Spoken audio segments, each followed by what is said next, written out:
Welcome to TPK Roleplay. Hello, everyone. I'm your GM Fazul, and tonight I'm very excited to be doing a Star Wars one-shot that is completely unique from any Star Wars game I've ever GM'd, and that's because the players will not be members of the Rebel Alliance. Tonight is all about the glory of the Empire. I'm joined by an amazing TPK cast. They're going to be assuming some roles of some iconic Star Wars villains. You can probably guess who they're playing based on the amazing costumes. And I'm going to have them introduce themselves and their characters momentarily. First, I want to give a big thank you out to Proper for that opening crawl. Amazing as always. Proper, you and Luca always make the games look cool. So big thank you there. Big thank you to George Lucas and Lucasfilm, obviously, for giving us this amazing galaxy we all love and creating the characters that we're going to play tonight. No real trigger warnings. Unless, of course, you're afraid of bad Emperor impressions, because I will be donning the cowl to play Emperor Palpatine throughout the night. Also, plenty of Easter eggs in this adventure. If you notice one, please type it out in chat so that others can benefit from it. Just as an example, in the opening crawl, the planet Exogul was mentioned. If you remember, that is the planet where Rey and Emperor Palpatine had their final showdown in Rise of Skywalker. All right, I think that's it for me.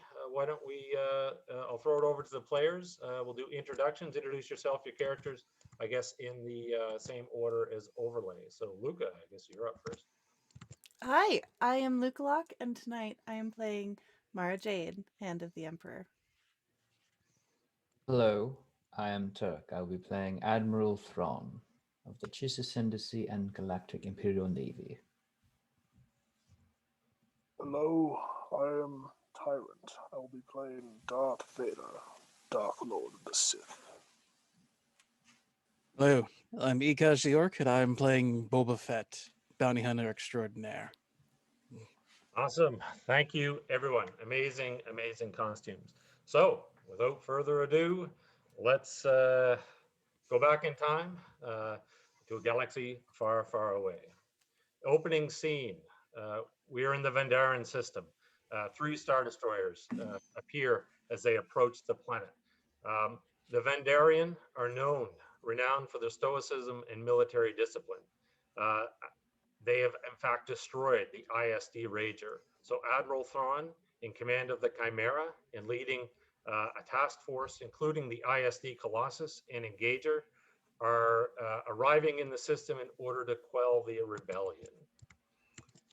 And we will switch over here. So we zoom inside the, so as they approach, you can see that the Vandarian fleet is waiting for the Star Destroyers to arrive. Inside Thrawn's office on board the Chimera, we have Captain Gilead Pelion, Colonel Torrens from Compnor, the Imperial Intelligence, and Special Forces Operative Lieutenant Zia Zahn. She has recently returned to the planet with samples of art from the Vandarian culture. As she displays them, you can observe Thrawn, no need to make a roll. You can discern that each piece that she puts before you is a perfect example of reality. In fact, the craftsmanship is impeccable, but as Captain Zahn just confirmed, she could find no examples of anything abstract and anything less than perfect. Pelion's like, well, the Vandarian fleet is waiting for us, Admiral. They've positioned themselves some distance from the planet, leaving it relatively undefended. They appear to be waiting for us to take formation and before they begin the battle. Indeed, they are expecting a clean front with little to no casualties. Torrens is like, well, if the planet is undefended, perhaps we should bypass the battle entirely. Now, we seek to bring the planet to heel. Immediate strikes planet-side would only grow resentment and give credence to their rebellion. We can strike down their entire navy and brush them aside and have the planet to heal. Pellion's like, so you intend to fight them on their own terms, Admiral? Of course not. That is what they expect. Have our Star Destroyers begin a Mark Sable formation, and that will be with the bridge heading forward, literally tilting it so the hangars are protected. Have all three deploy all garrisons of fighters. We will launch one via a tractor beam catapult for additional information and reconnaissance. So the plan is have the as the Star Destroyer, the Chimera will spin into action, launch a few TIE fighters as like not powered up, nothing to ping them as active.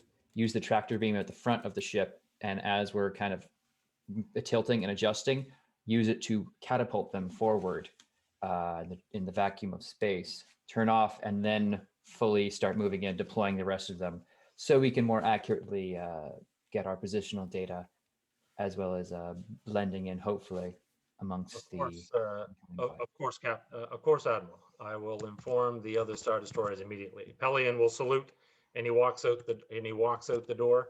Torrens, he kind of scowls a bit, and he said, "Surely an example made of the human civilians will send a clearer message to other systems, Admiral, that rebellion comes at a cost." Of course, and the cost will be them rebuilding their entire protective fleet, while the Empire deals with larger threats. Very well. I will see you on the bridge. I will see you there. So you can, so you join Captain Pelion and Torrens on the bridge. The orders go out to the Colossus and the Engager, and your plan is being executed perfectly. As you're bringing the ships into position, the Vendarians, they are reacting very conventionally. It's a perfect formation. They've deployed their fighters in very predictable fashions. So they're kind of expecting just a fight by the book. But again, you've come at them with a unorthodox tactic. Just as the Star Destroyers are about to implement the plan, a nervous lieutenant, you can see Pelion is giving nervous orders with the bridge crew. A nervous lieutenant comes up to you and he's like, "Admiral, I'm sorry to interrupt you on the verge of battle, but there is an incoming transmission. It's from the Emperor." Thrawn will see them beginning to send their fighters out in a predictable fashion and nod. Very well. I will take this myself. See to this battle's conclusion, Pelion. Of course, Admiral. And he will, and you can leave the bridge and head down into your quarters. When you arrive there, the hollow vid screen activates, and the Emperor is waiting. The Emperor appears before you. Will, bow. Emperor. Admiral Thrawn, I trust that you have the situation on Vendek. The situation on Vendek is well in hand. I'm afraid you will have to leave the rest of the battle to the Colossus and the Engager. I am transmitting coordinates to the planet Sojourn. There, you will find ruins of a fortress. Inside are artifacts including the ancient stone tablet depicting a star map. That chart holds the secret to the location of the ancient Sith planet of Exogul, located in the unknown regions. To expedite your search, I have contacted the Chiss. Once you have recovered the map, one of their ships will be waiting for you at the border of the Ascendancy. You have proven to be a most loyal servant of the Empire, Admiral. I can't think of anyone better suited to this task.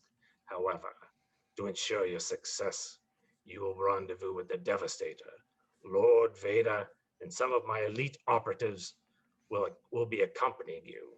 The discovery of Exogul is imperative to my future plans.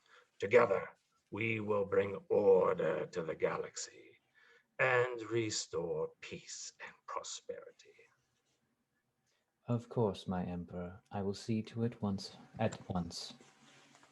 And as your holographic image fades, the Emperor turns to Darth Vader, who is kneeling who is kneeling in his throne room on board the Eclipse, which is a prototype super Star Destroyer that the Devastator has rendezvoused with. Rise, my friend. I have sensed a great disturbance in the Force, one that could threaten everything we have built. You will join Thrawn on the Chimera. Don't interfere with the Admiral's command. I have no doubt he will succeed. The bounty hunter, Boba Fett, has knowledge of sojourn. He may be of some use. If what I have foreseen comes to pass, all of your strength will be required to deal with this threat. Mind your feelings, Lord Vader, especially those related to Anakin Skywalker. I am sending Mara Jade with you. She is young and could benefit from your guidance, but I would be greatly displeased should she not return. That'll be all, my friend. As you wish, master. And as you get up and you turn to leave, he goes, and Lord Vader, Yes. never forget where your true loyalties lie. And you can walk out of his throne room, and as soon as kind of the turbo lift close, it's like, gods, leave me. And the royal guards will turn and disappear through doors as the Emperor says, come forward, child. As Mara Jade. Mara Jade will walk in and reach the bottom of the steps and immediately take a knee. My emperor. You are growing strong with the Force and have earned my confidence. You will accompany Lord Vader, but be mindful.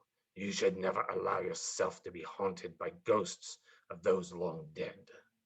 It is only the future and the legacy that I am building for us that matters, and our future depends on the securing the secrets hidden on Exogul. Let Lord Vader take the lead, but you are to be his shadow, my hand in the darkness.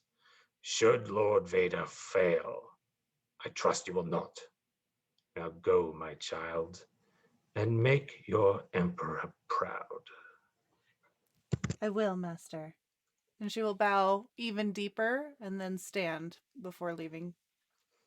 And you can head out to your ship. You know the Devastator is waiting off of the Executor, and Vader's shuttle is waiting for you to board.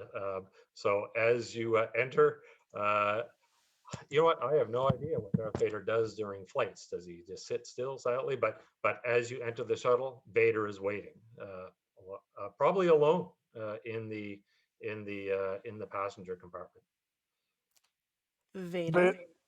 Vader will be standing near the front. If there's glass out overlooking like the space around, he'll be Yep. standing there with his arms behind his back, just clasped behind him.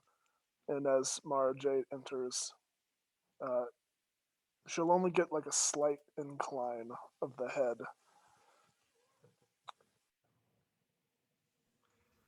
All right, so Mara Jade, that's about all the acknowledgement that you're going to get. Mm-hmm. Yeah, she will note this and then just kind of stand off to the side, keeping somewhat to the darker corners of this area and just kind of taking everything in. Okay, and how much of your attention do you spend on on observing Lord Vader versus, or are you keeping your eyes kind of intentionally away from him? I think most of my focus is on him, whether or not my eyes are. Since my emperor commanded me to watch him. However, this is his ship, so I am also keeping an eye on everything else that's going on. And speaking of the Emperor, you feel the Emperor's presence, and you wonder whether Vader feels it the same way. I You know like he to think- doesn't. and a little smile crosses your lips as the shuttle takes off and heads for the Devastator and its rendezvous with the Chimera. Meanwhile, on Tatooine, Boba Fett, you are in the grand hall of none other than the crime boss Jabba the Hutt. You have just returned Grar Nerys from. You've captured him on the Outer Rim. He caused a shipment of coaxium to explode while evading an Imperial inspection. So he is currently standing before Jabba, groveling, doing his best to explain that I'm worth more to you alive than dead. And Jabba's like, Uba doth dan your ponka kung boba, atima babawanta, kuna titoke maka graneris. Bosca. And he slams his fist down on the activation switch, which you instinctively take a step back as the floor in front of Jabba the Hutt's throne falls away, and Grar Nerys tumbles to his doom below. A cry goes up from around the Great Hall as everybody rushes forward to watch the gruesome spectacle. Do you step forward to watch, or do you take a step back? You've been paid. I just keep eyes on Jabba. Yeah, you can watch, and as everyone's focus is on the pit, your comm link goes off. Priority message. It's from it's a priority message. It's a Tyrant. Would Vader, once you get to the Devastator, would Vader actually do messages himself, or we would just have people do it? Vader would probably do it himself, Okay. especially if it's an order coming directly from. Yeah. So it's So you see, it's an incoming transmission, Imperial frequency, Darth Vader. Lord Vader. Bounty hunter, I have a job for you. If the price is right, you've got me. Money is no consequence. Meet me on Sojourn. Gotta love an Empire bankroll. So you can, as the Jabba and his cronies revel in the death of poor Nerys, you can slip away towards Slave One and make the jump to hyperspace for your rendezvous with the Chimera just off of Sojourn. All right. So we will, unless anyone wants to do any other preparations, we will skip to the rendezvous point on board the Chimera. So unfortunately, Vader, the Devastator, will be staying behind. It did get a cameo, though. Got a little bit of a, Got a little cameo. It's all right. It's all right. Pelion will approach Admiral Thrawn. Probably you're still in your quarters as you're waiting, and he'll say, Admiral, the Devastator has arrived. Lord Vader's shuttle will be landing momentarily. Very good, Pelion. Prepare for their arrival. We will be jumping to hyperspace as quickly as we can. Of course. Full honor assembly, sir? They would expect no less. Right. We do not wish to offend our new guests. So as the shuttle touches down in the Chimera's hangar and the gantry lowers, a couple of stormtroopers will walk out. So who walks out first? I'm assuming Vader, you're going to be last. So Mara Jade will, or do people just not even see her leave the shuttle? I think her preference would be to follow Vader. Okay. Let the focus be on him. However, that's entirely up to him. Vader would get a sense that, both of them are very connected to the dark side, and I feel like her emotions are probably bleeding over a little bit, and so Vader would definitely notice that and go out first. Okay. As you stride down the gantry, the stormtroopers and officers of the Chimera snap to attention, and you can see that Captain Pelion and Grand Admiral Thrawn, plus someone you probably recognize him as a Colonel Torrens from Compnor, as they all stand waiting to receive you.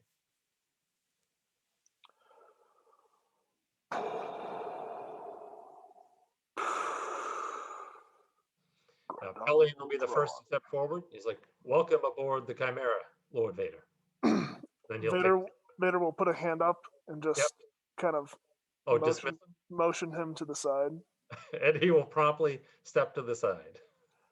Grand Admiral Thrawn, Lord Vader. you have done well so far. Be sure not to mess it up. I will do all in my power to ensure the most favorable outcome for the Empire. Good. By the way, Lord Vader, your meditation chamber is being transferred on board. Oh, good. Yeah. We shall see. You are both very welcome on board this ship. If you Admiral are in need Thrawn. of anything, Mara Jade, it is a pleasure to meet you in person. I have heard much of your exploits. The pleasure's all mine. If either of you are in need of anything, you need only ask. An aide will approach, whisper something to Pelion, and he'll say, "Admiral, a ship is approaching. We've identified it as belonging to the bounty hunter, Boba Fett." Let him dock. I have asked him to be here. Very well. When he arrives, give him good accommodations. And when we arrive at the planet, be sure to notify me. I will be in my quarters. As you wish, Lord Vader. And as you go to walk away, Colonel Torrens will say, "Lord Vader, I didn't get a chance to introduce myself. Colonel Torrens of Compnor. It's a pleasure." Vader is going to use Force Choke. Okay. And this is Colonel Torrens, correct? That's right. Yes, Pelion is my second in command. This is the naval intelligence. Yeah, so he would be outside of Thrawn's command. Be careful, Colonel Torrens, that you don't choke on your aspirations. Yes, of course, Lord Vader. And he'll take a step back. And you can give me... You've been waiting to do that. Yep. Thrawn, you make an observation. Again, no roll required. Torrens is always accompanied by a KX series droid. Typically, it's of course would be standing back. But one of the things that you note is that when he was in distress, the KX droid, this is Lord Vader, you're Admiral Thrawn, but the KX droid appeared as if it was going into a defensive or combat position. Yeah, it is laughable, but you realize, but it dawns upon you, the droid isn't loyal to the Empire; it's loyal to Torrens. I'll nod and motion to Pelion. Have the bounty hunters hangar bay prepared with a proper welcoming party to suitable chambers. Of course, Admiral. Do you really think we need that scum?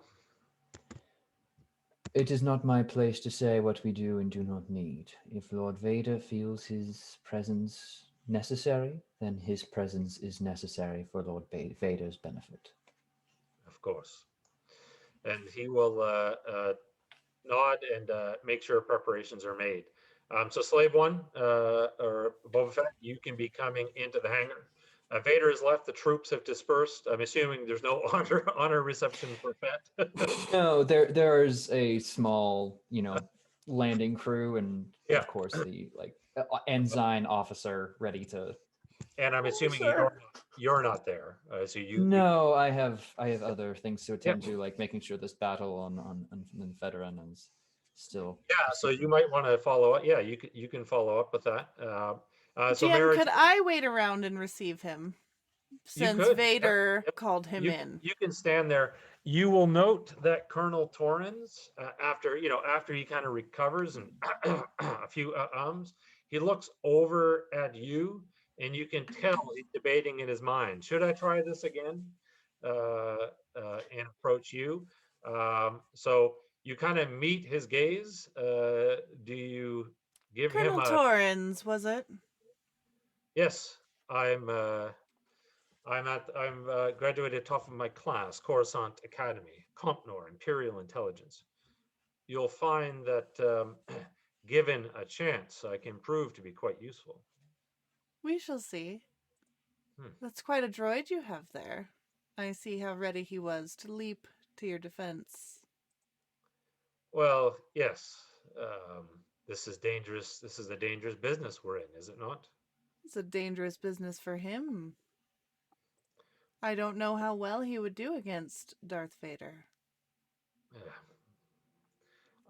It is not my intention to ever put that to the test, but if I have learned a thing or two, Mara Jade, it's that one should always keep a sabbat card up your sleeve. She'll eye him and then step closer to the droid. Mm-hmm. Did you program him yourself? I did. Interesting. You'll say I'm a class 1 splicer. You have to be when you're in the intelligence business. Of course. And some interesting choices you made. Indeed. Well, I am here to serve. And he will give a bow, and he'll turn, and the droid very obediently pivots and marches after him. Boba Fett, you arrive in the hangar. As Slave One touches down, you can see that there's a flight crew, tech crew. They kind of, they'll kind of rush out. They don't really there to meet you. They're just there to lock down Slave One. But you can lower your gantry, and you can see that there's a woman waiting for you. You probably are not familiar with her, but she does have an air of confidence about her. So, Bounty Hunter. mhm. I am Mara Jade. You may come with me. I was sent for by Lord Vader. Is he about? Of course, of course. I am working with him. You may come with me. Were you briefed fully on what you are needing to do? And I would love to try and push very gently to get him to talk about what his orders were from Vader. Oh, okay. All right.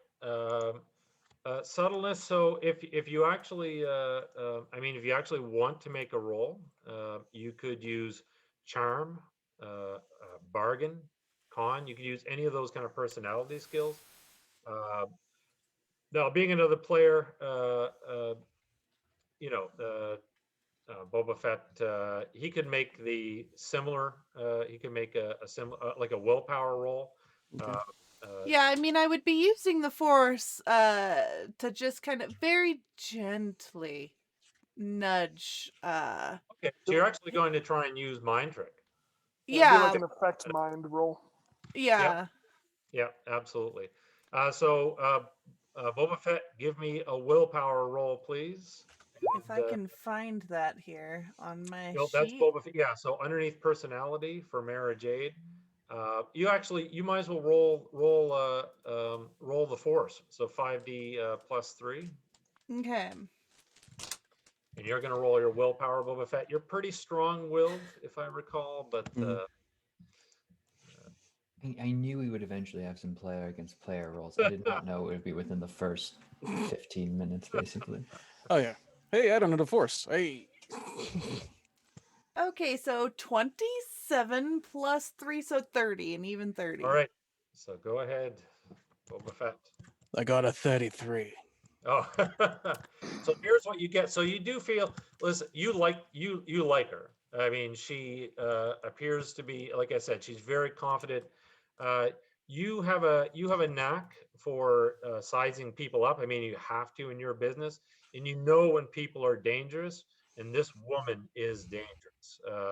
You wouldn't want. You're thinking in your in the back of your mind, you're going, I wouldn't look forward to having to go toe to toe with her. So you've gained her. She has gained your respect in that sense. But Mara Jade, you reach out with the Force and you encounter a pretty stoic, strong-willed mind that's fairly kind of set in his ways. It's not really ambiguous over anything. So his reaction is going to be his reaction. Seems difficult to influence him in any direction other than one he's choosing to take. Okay. So she starts inquiring about Lord Vader's instructions. Lord Vader's brief. I'm sure you're aware of that. Of course, of course. Here with me. I believe he is in his chambers. And I'll And follow. she'll Yep. walk confidently down the hallway, towards Vader's meditation chamber. Yep. You can, and you can arrive. And so Vader, it's you would have a couple of security, a couple of naval troopers outside of your quarters. You're probably in your meditation chamber. I assume do you have a do not disturb me until it's necessary policy in effect, or? There would be no. There would be no stormtroopers in here, or Oh. anyone of non-consequence. Yeah. So they would be out. If it's up to you, but internal security would have put 2 naval troopers outside your door, not inside. Right. There's no do not disturb. Okay. It's very much expected for Vader that if you have something, it better be good, Okay. and if not, he's known to have a temper. We'll receive a notification that Boba Fett has arrived. Do you basically? It was like, do you wish to see him, Lord Vader, or shall we just assign him quarters? Yes, send the bounty hunter in. Okay. The door will open, and you enter as well, Mara Jade. Yep. The chamber will rise, and you'll see that Vader is sitting in his meditation chamber. Lord Vader, I found your bounty hunter.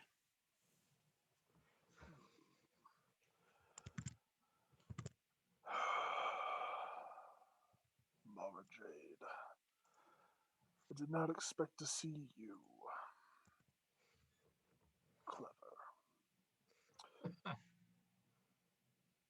Boba Fett. Yep.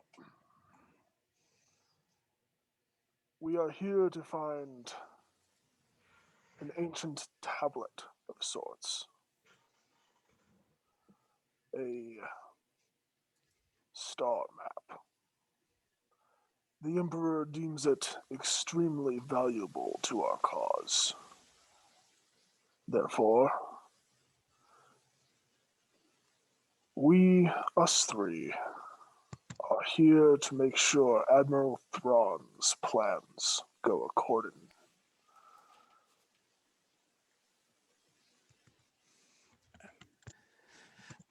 If you've got the credits to back it up, I can help you out. And Boba Fett, you don't know anything about any tablet, but you're very familiar with Sojourn. I can get you around Sojourn just fine. You just let me know where you need to go, and we'll find the place. GM, do we know the supposed location of this tablet yet? You know that it's in a fortress on Sojourn. More information will be revealed. And Boba Fett, you would as soon as if a fortress is mentioned, Mm-hmm. You're familiar with that fortress. It's Right. a ruin. But based on your last visit there, it's not easily reachable due to the fact that the planet is now serving as forward operating base or outpost for Black Sun. Any ideas where we're heading or what you're looking for? There is a fortress on the planet's surface. We must find it and recover what's inside. Yes, I think I know the fortress you're talking about. It's more ruins at this point, but it's the outpost for a group of pirates. Although normally they've been staying clear from the inner structure. Apparently there's some cultists that have taken up residence, and they don't take well to trespassers. Good. Please report to Admiral This Thrawn is and the relay this dankest information. dungeon. As you You are wish. You are dismissed. So you gained a lot there, Mara Jade. You gained a fair bit of information yourself. So with Boba Fett being dismissed, it's uncertain. Did Vader dismiss you as well, or Nope. Nope. So as Boba Fett walks out, Mara Jade, Lord Vader. he will, for the first time, motion in front of him for you to sit. She'll step in front of him and remain standing. Vader would like to use magnify sense. Yep. Oh God, Cole. Magnify sense, and he'd like to detect Mara Jade's thoughts. All right. Roll your 5D plus 21 in the Force. Yo. Mara Jade, you can roll if you want to resist. You can roll your willpower, or your willpower or the Force. The Force is your Force ability is the same. So, or actually a little bit lower. My so roll willpower's a little bit higher, so. It is. So yeah. So make a willpower roll. It's 5d6, right? That's right. So I capped it at 5d6, and then everything extra is a bonus. So Vader's Force ability would be 5d plus 21. That's rough. He is a beast.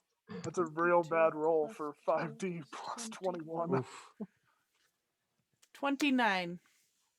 Ooh, 34. 34. So again, you can. So what are your surface thoughts? It's a victory in the sense that you've managed to get a read on her emotions, and maybe some very, very surface thoughts, but you can't go too much deeper. You would need to have a significantly beat her by a significant amount to be able to do that. So Mara Jade, what are your kind of emotions right now?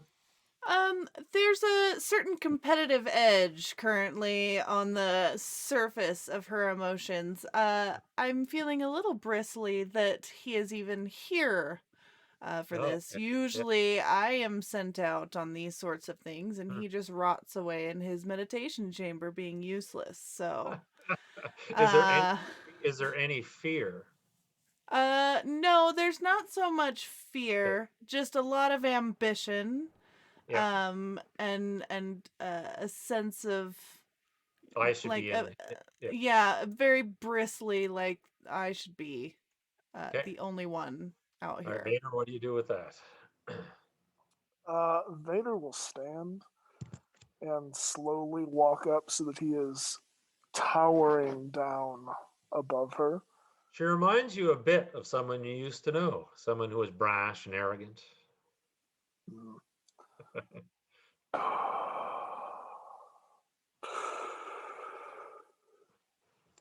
You are not the first the Emperor has sent along with me. Be careful. You do not just become another one in a long line of usurpers. She's not gonna take the bait. She'll just kind of tilt her head and smirk at him. And with that, is Mara Jade dismissed? Yes. he Right. will. Before he can say anything, she will turn on her heel in a liquid move and be like, if that's all. And she will begin walking away. All right. And you're out through the door. As soon as you go through, the troopers snap to attention, and you can find your quarters. The Chimera will jump to hyperspace and will drop out, not in the Sojourn system, but close to it on the bridge. You'll all be, so that'll take, you can meditate for a couple, it'll take like 6-7 hours in flight. So you can all basically either meditate or train or do whatever. I do want to say. GM. Yep. Oh, I was just, we got a donation of $20, which normally if we're playing, D&D would mean a random magical item, but I guess you may decide what you want it to be. Okay.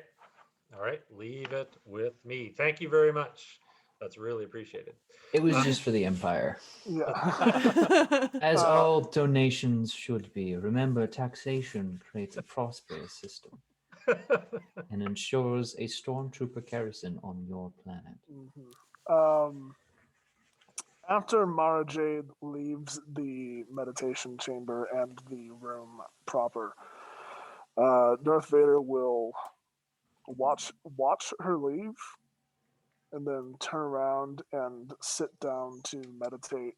But flashes and images of a wide smirk and orange skin and just mirthful enjoyment will flash through his mind. And any object that is not nailed down inside of his meditation chamber will lift up, crumple, and fall. All right. The troopers outside your room suddenly get nervous. So so you drop out of hyperspace around the Sojourn system, and you will all be on the bridge. I'm assuming you'll want to all be on the bridge as the intelligence reports are coming in, and you're going to have to decide on your plan of attack. So Admiral Pelion will step forward, and he goes, "Well, our scout ships have returned, Admiral. Well, the moon is really nothing more than a desolate wasteland. I should point out that this planet is not on our charts." He'll say, as in, without the Emperor's coordinates, we likely would not have found it. That's not to say that it is not inhabited. In fact, we've detected a substantial pirate outpost near the ruins of a mountain fortress. There are also quite a number of ships going in and out of the system, I assume for criminal purposes. I'm afraid the fortress and the base are protected by a defensive shield strong enough to resist an orbital bombardment for several hours. And we would likely place our goal in jeopardy, bombarding it as well. We will have to take this by ground assault or infiltration. Perhaps the bounty hunter, who's I understand has been here before, has some additional intelligence that our scouts were not able to determine. I've been to this moon once or twice, and I did purchase the transponder codes a while back from a smuggler. They should be enough to get us to where we need to go. You have transponder codes for the shield. Yes. Based on what you know, Boba Fett, that transponder code only opens the shield for the ship that has the. You have to take a little box that's installed. It will only open the shield for the ship that sends the signal. Otherwise, the primary shield will stay intact. Which means Slave 1 can get in. Colonel Torrance will be like, pirates, nothing more than scum. Surely, with the number of troops that we have on this ship, we could just overrun them. Of course. However, you put too little faith in these pirates' abilities. They have existed beneath the Empire's radar this long. They are well equipped to take out and defend themselves. Pelion adds, and he goes, and of course, I'm assuming there's going to be a significant amount of contraband in the system, Admiral. Should they lose it, the punishment would likely be death from their overseers. I anticipate Precisely. they'll put up a rigorous defense. The most simple solution would be for a small team of infiltrators to go and lower the shields. Then we could threaten the system with orbital bombardment, allowing access to the fortress by a larger garrison. Can you do it? Says Pelion as he turns to Fett. Amateur. You should bring Mara Jade along with you. Her infiltrative skill will undoubtedly prove useful. Shall I prepare your ship, sir? Will you be landing with the main force? Once the shields have been brought down, yes, we will be stationed outside the fortress, beyond their shield range, establishing a outpost for once we are capable of moving in. Okay. Very well, sir. I will see to it that it's done. And Pelion will turn and prepare the arrangements. So are you put the force that you're sending down onto the planet? Is it like sizable with full like armored support from AT-ATs, or is it going to be relatively? I would say more of a kind of a garrison division, more so. Probably only about 500 stormtrooper, like nothing sizable. Maybe a few AT-STs, not bringing down the full AT-ATs for fear of losing them in transit. Okay. But being ready to move in once our infiltrative teams have been brought down, and knowing Lord Vader is here as well adds a significant advantage to us. You can just send him in; he'll deal with it. The intelligence reports do place the pirate numbers. The estimate is about 3,000 of them in the actual base. Now, of course, you know that in terms of skilled, trained combatants, they're likely not. However, there is an unorthodox kind of scoundrel quality to pirates, so they may think out of the box. Of course, and we shall have to match that, and that is why the threat of orbital bombardment will be so beneficial, and why the initial infiltration to the planet and disabling of the shields to allow that threat to proceed as planned will be critical. All right. So you're going to sit outside of the system while Boba Fett and Mara Jade go in on Slave One to disable the shield. Yeah, If Mara that is Jade. everyone's. Oh, please. Mara Jade's just gonna turn to Boba Fett and look at him. Mind if I hitch a ride? Well, you certainly do know how to make a first impression, so I don't see why not. Lord So- Vader, if you wish to join us on the surface, we will be preparing as soon as these two have completed their mission, and we will have our star chart.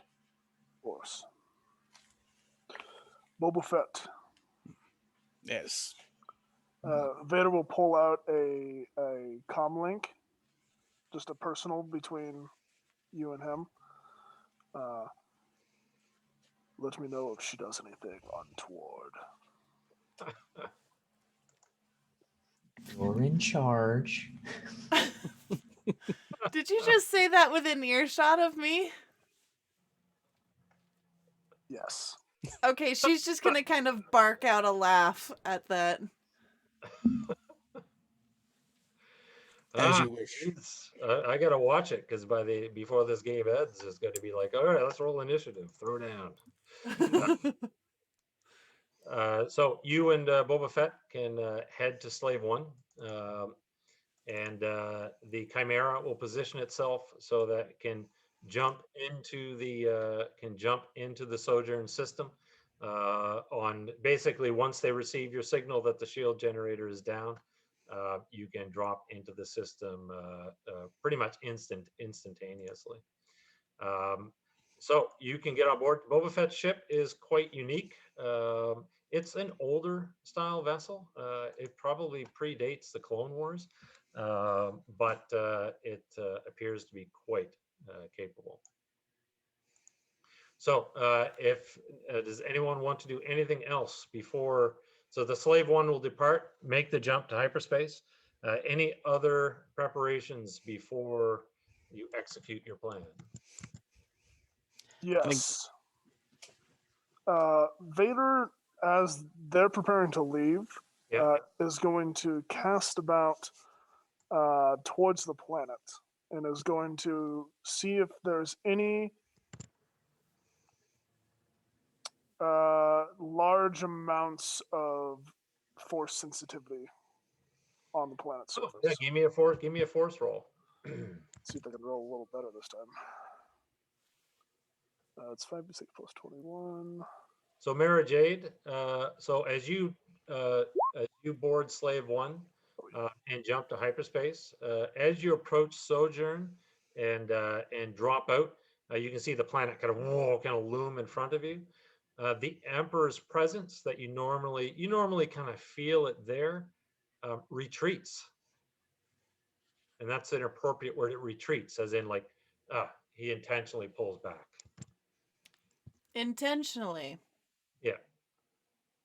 And for a brief, so for a brief second, the best thing that I can describe this as is when you think of a painful memory and your mind just kind of tries to pull away from it. That's how I would describe it. The Emperor just essentially doesn't want to be here. It's unusual. Okay. You've All never right. felt this before. I think my first thought is going to be concern. But then I am going to assume that he is testing me. That this will be a test to prove myself outside of his gaze. Of course. So so as Slave One approaches the planet, Vader, what did you get on your roll? 42. Oh, dude, nice roll. High level characters.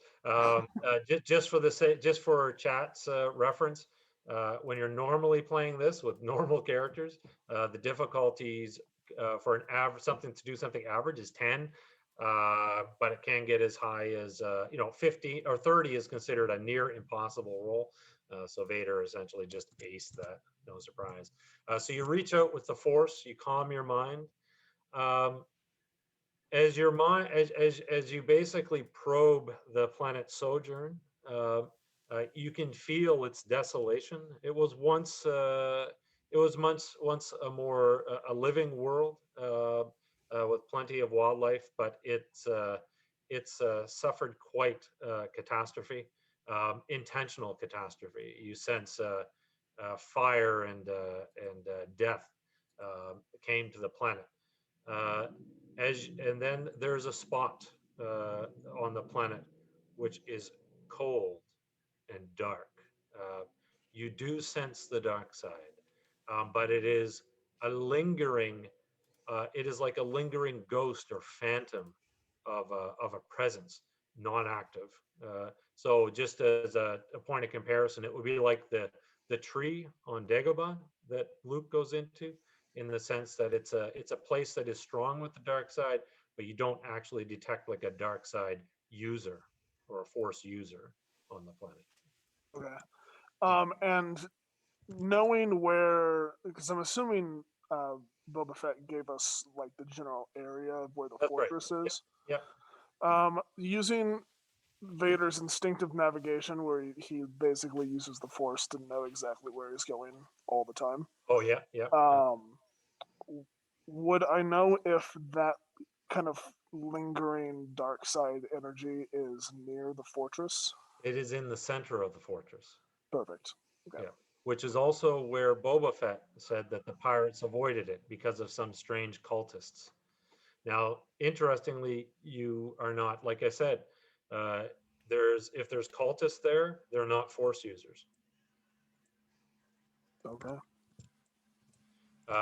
So the Slave One drops out of hyperspace, and the planet. So Sojourn, again, it's kind of a barren world. The space around Sojourn is quite active. There's several bulk freighters, some Corellian gunships, uh, a few Z-95 headhunters on patrol, which are kind of a precursor to the X-Wing. So as you kind of drop out of hyperspace, you've got the transponder going. You're not challenged as you approach, but again, it looks like they're kind of putting together a convoy of sorts. You know, the bulk freighters, the ships are kind of forming up. You're not sure when they're going to be leaving, but you would estimate a total of a dozen ships in and around the planet. Yeah, looks like they're about to ship out with something. That they'll be more on guard, but they'll be distracted, so we could use that to our advantage. I will give you a ship systems roll, Boba Fett. Okay. So that's under technical. Okay. That's a 19. A 19. Yeah, so that's a pretty good roll. You will make a note that one of the bulk freighters, it has additional cooling systems attached to its outer hull, which you suspect means that it's hauling coaxium. That bulk freighter is incredibly explosive. I'll go ahead and relate this, Samira. Yeah, that they're transporting some very volatile things in that ship. All right, we'll try not to get too close and explode that ship then. So Slave One will cruise in, and by the time you get close to the planet and you're about to enter, the comm will come on, and it's like, "Who are you and what you carrying?" Coming in for the Hunter's Moon, this is Boba Fett and Slave One. Who you here for this time? I'm sorry, are you the one paying me?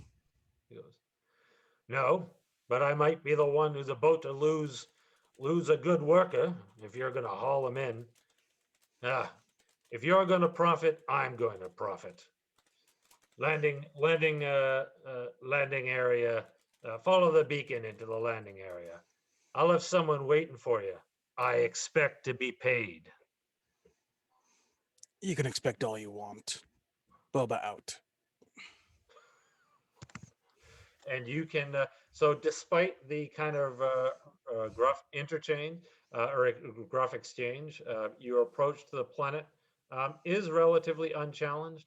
And you can, your screens will show the deflector shield is active.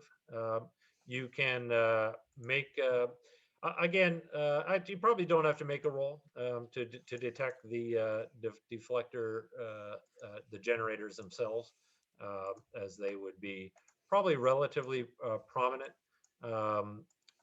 They are, however, near the fortress itself, kind of set at the back of the outpost. So the outpost is essentially this ruins of a fortress, but if you think about the central keep, that's where the pirates do not go. They're essentially set up their bases in the outer kind of structure. And the power generator, the shield generator would be in the courtyard. So in order to, so you receive the beacon, your landing beacon. You don't have to follow it, of course. So what, yeah, what's your plan? So we were going to be. So we actually are like taking down the shields. Is that what they're wanting us to do? I think that's the instruction, Thrawn. Is that? Muted. All right. Yes, you are supposed to. You are to proceed within and disrupt or take down the shield so that the Chimera may come into orbit and put a threat of orbital bombardment upon them. All right. I'll point to him. I'm like, Well, that's where we gotta go. If you could find a spot to set us down out of the way, maybe we could get in there without attracting too much notice. Can do. And I'll try and like pilot, kind of under the radar. Yeah, so do you want to avoid where they told you to go? Is that the Yeah. deal? All right, so give me, let's see, your piloting is pretty damn good. So 5D plus 15. You can give me a roll there. 31. 31. So you, at the last minute, kind of pivot, probably hit some jammers and go off the designated path. And again, this is a ruin. You can there's places. I mean, you can just kind of set it down in and amongst some debris in a space big enough to accommodate Slave One. But you do it so quickly that you will hear some chatter on the comm link, like, "Hey, where did he go? Where did he go? Damn you, bounty hunter! I'll see you in hell." Mara Jade, as he's zooming through the ruins, she'll just look at him and say, "This is where the fun begins." So you can, as the Slave One touches down, so the actual Black Sun flight control guy, Mhm. I'm so angry he doesn't turn off the comm link, so you can hear him like, "I want search parties out scouring this place. He got in through the shield generator. Change the code. I don't want that guy getting away. I don't want that bounty hunter getting away until I get paid." I just kind of turn to Mara Jade as she hears that and going, "That's a good thing we're taking down those shields then." It's a good So thing. it touches down, and the two of you going to leave Slave One? Yeah. Yep. Yeah. So you can depart. You can. Probably be going out with like his full kind of artillery. Yeah, you're ready know for. what he ex- Yeah, you're He ready. knows what to expect from the pirates, but the cultists are another thing. So I am going to give you to make it from where Slave One is parked to the shield generator. I am going to have you make stealth rolls, which is the first skill under perception. As you'll note that there are some roving kind of groups of.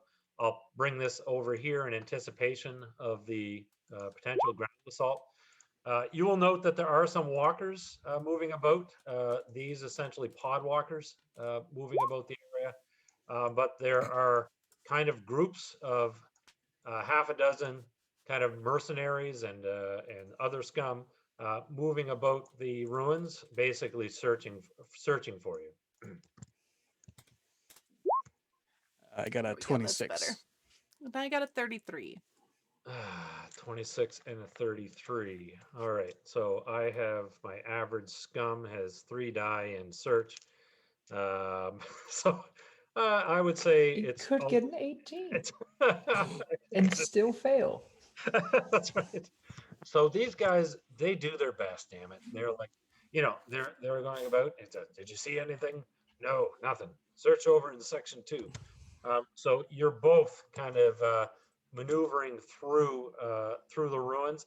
Boba Fett is quite competent, Mara Jade. However, it's in your mind. You definitely feel like, oh, I'd be better on my own. But you have some explosives on you, which are some explosives and detonators for when you get to the shield generator. But I will give you a force roll as well, Mara Jade, as you close in on the fortress itself. Absolutely. I am also just kind of keeping to the sides of whatever ruins walls here. Just kind of Okay. at a low crouch. 15. Not great. Yeah, not great from a epic hero standard, but as I said, normal difficulties range from 10, 15, 20, 30. So as you're approaching the shield generator, you suddenly stop. And Boba Fett, you realize that Mara Jade, she's just kind of, you're kind of moving from place to place, and you realize she's fallen behind. Yeah, you stop. There's just because of you're so used to having the Emperor's presence, you kind of have a bit of an attunement, and you stop because you're not sure why. You just subconsciously don't want to proceed. You can easily kind of push it aside and proceed, but there's something about this place that's very familiar.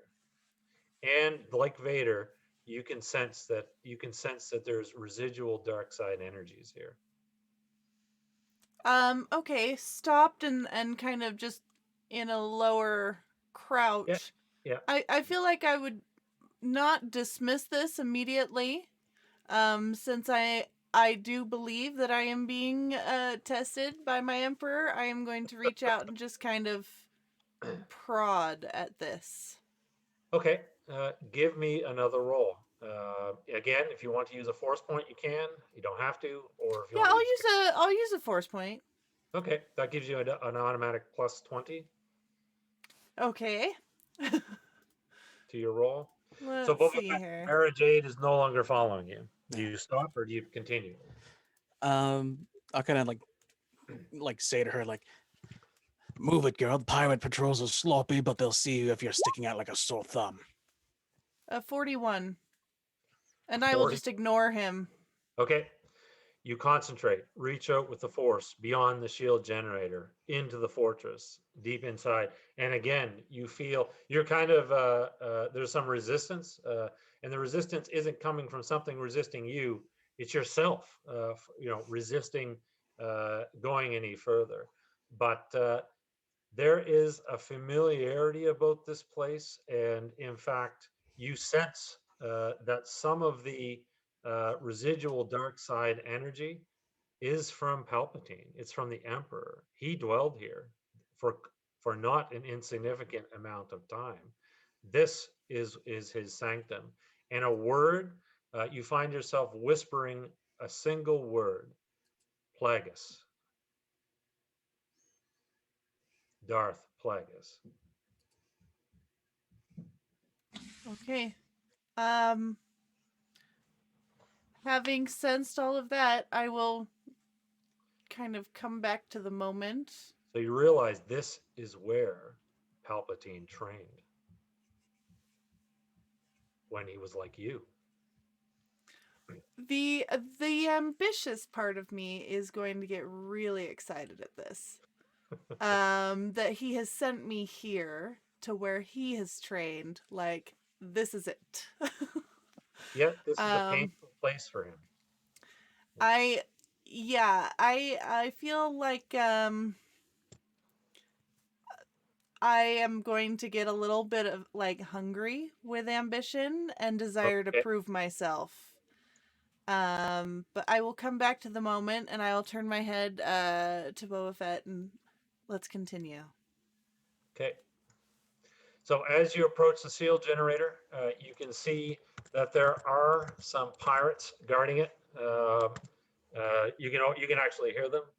Do you have any idea what's going on? Oh, I think something about a bounty hunter. A bounty hunter. I have 5,000 credits on my head.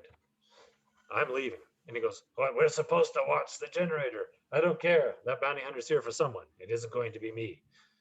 And so one of the guards will kind of walk off. The other two will stand there and just kind of look around. Do you have a price on your head? No, not yet. I hope to someday. Can I attempt to just very stealthily come up right behind one and just turn on the lightsaber right into him and Yeah, then no- immediately pull the other one towards me?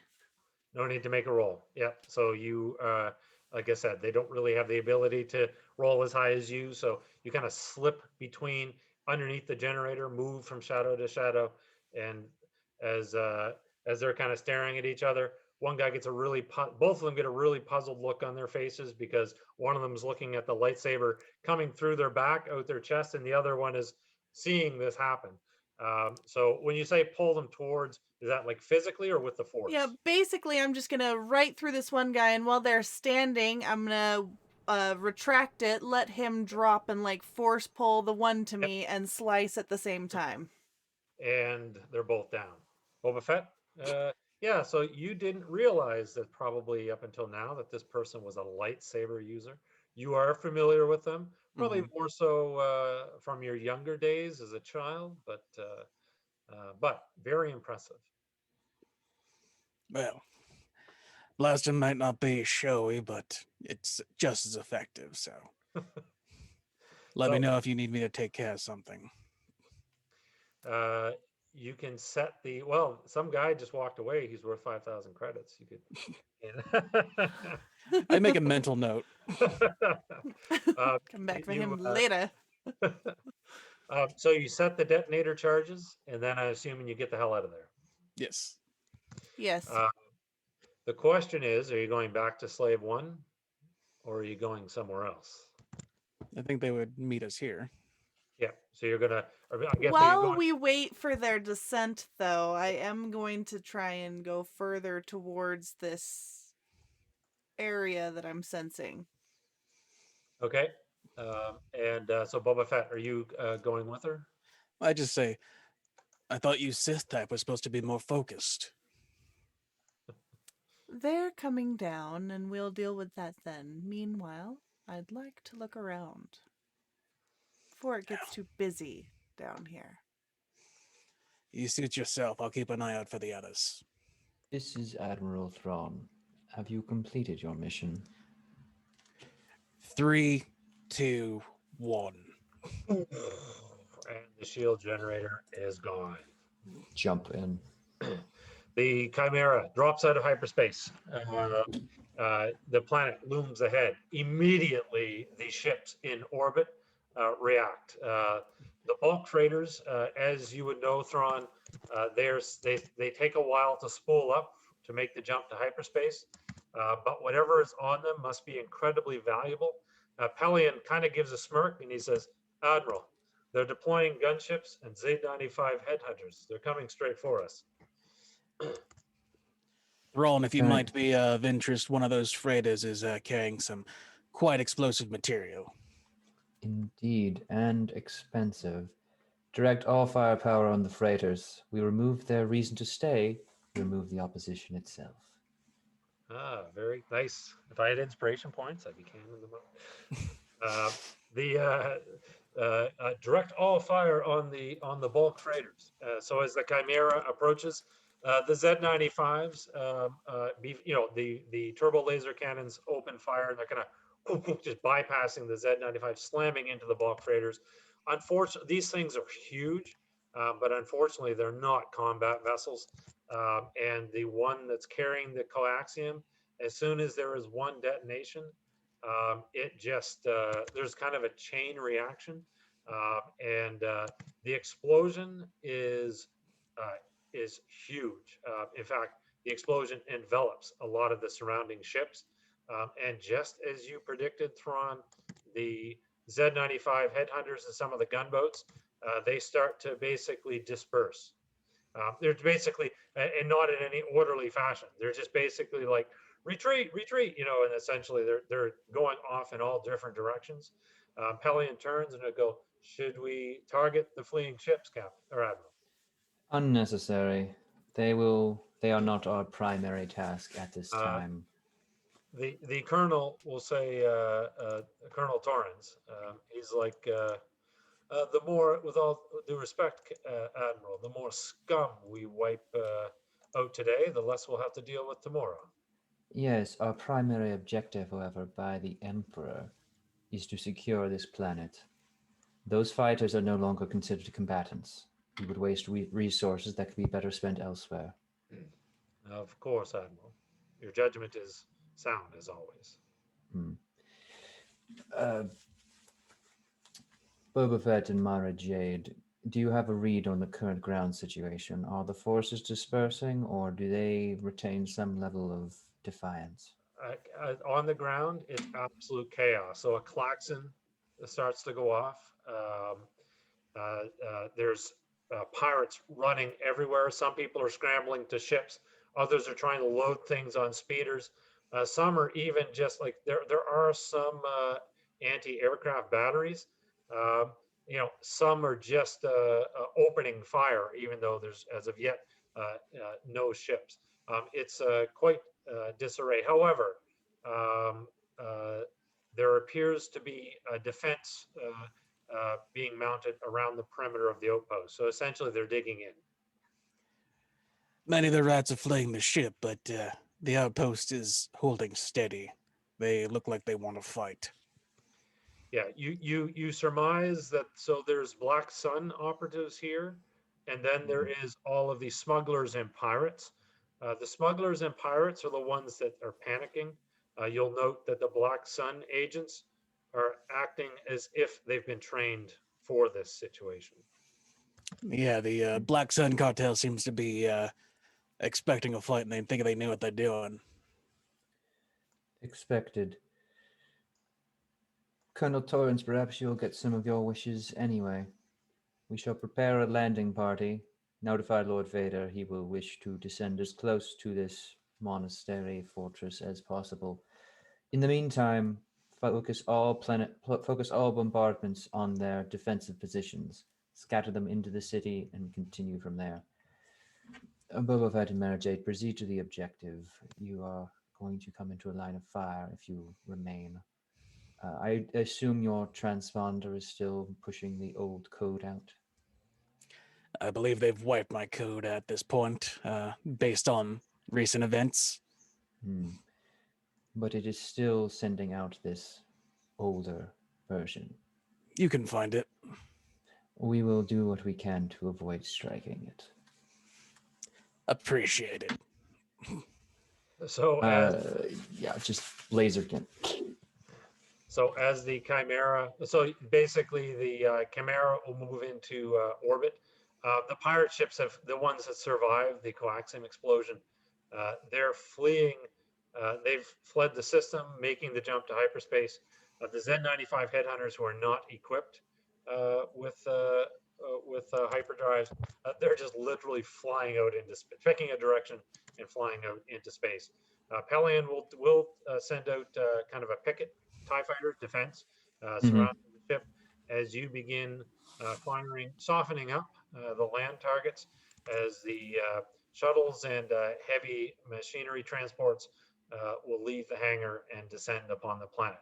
Mara Jade, as you kind of approach getting close, so the closer you two of you get to the fortress, you'll be out of the fire because, of course, the Chimera doesn't want to damage your objective. And the Chimera's fire is just from on the ground. It's precise. You're quite impressed by their accuracy. And in fact, it's doing quite a good job at softening up the targets. They were not, this base was designed to put up a defense against perhaps another rival syndicate, not a Star Destroyer. Mara Jade, as you get close, you'll actually see kind of an entrance to the, you can see like a dark aperture. It was an old kind of large, if you picture a castle or a fortress, this incredibly large kind of double doors, but the doors are long gone. And it's just kind of a dark chasm, but you do see glowing eyes. And just because of what's going on, you'll see several beings that look like this come forward. And they're peering out, basically watching the hellstorm rain down from above. They don't appear fazed by it. Just for Easter, if anyone recognizes these guys, type in the chat. And what Star Wars movie they appeared in. They actually appeared in a movie. Can I attempt to read them as best as I can? Push on them and see. Yeah. Okay. Yeah.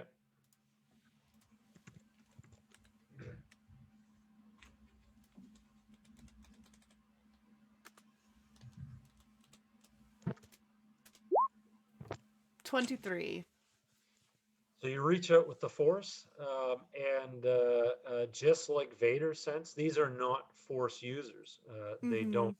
They're not. They're not strong in the Force. But you being this close, and you got over a 20, something's very interesting about them. They are subtly feeding off the dark side energies, so they can't use the Force, but it does sustain them. So this place is like a buffet to them. Okay. Follow-up question. Would they feed off of me? And would I sense that? Or You don't sense that they are, or that there's or any danger. okay. You suspect, in fact, when you could probably sense um, that they're not, because they're not force users. They can't actively like attack you in that manner. They're literally Yeah. just kind of like a sponge. So they passively soak up the dark side that exists within a place. So you Right. don't think that they pose that type of threat to you. Mind you, they are Okay. armed. You're not sure how good of a combatants they are, but and they look like they're they don't look passive. Um Of course, okay, be yeah. feeding I off just the didn't want to be I didn't want to show up to dinner as the yeah, dessert, you know. yeah, Um so So they're just okay. passively feeding on the dark side energies, Yeah. that's right. Just passively soaking it up. like a I'm photosynthesis. still sticking to the shadows for the Yep. most part. Uh, mm, okay. I am going to.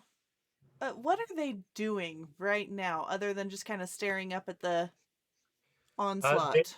they're essentially being very vigilant. They're watching but they're watching the turbo laser the orbital bombardment occur.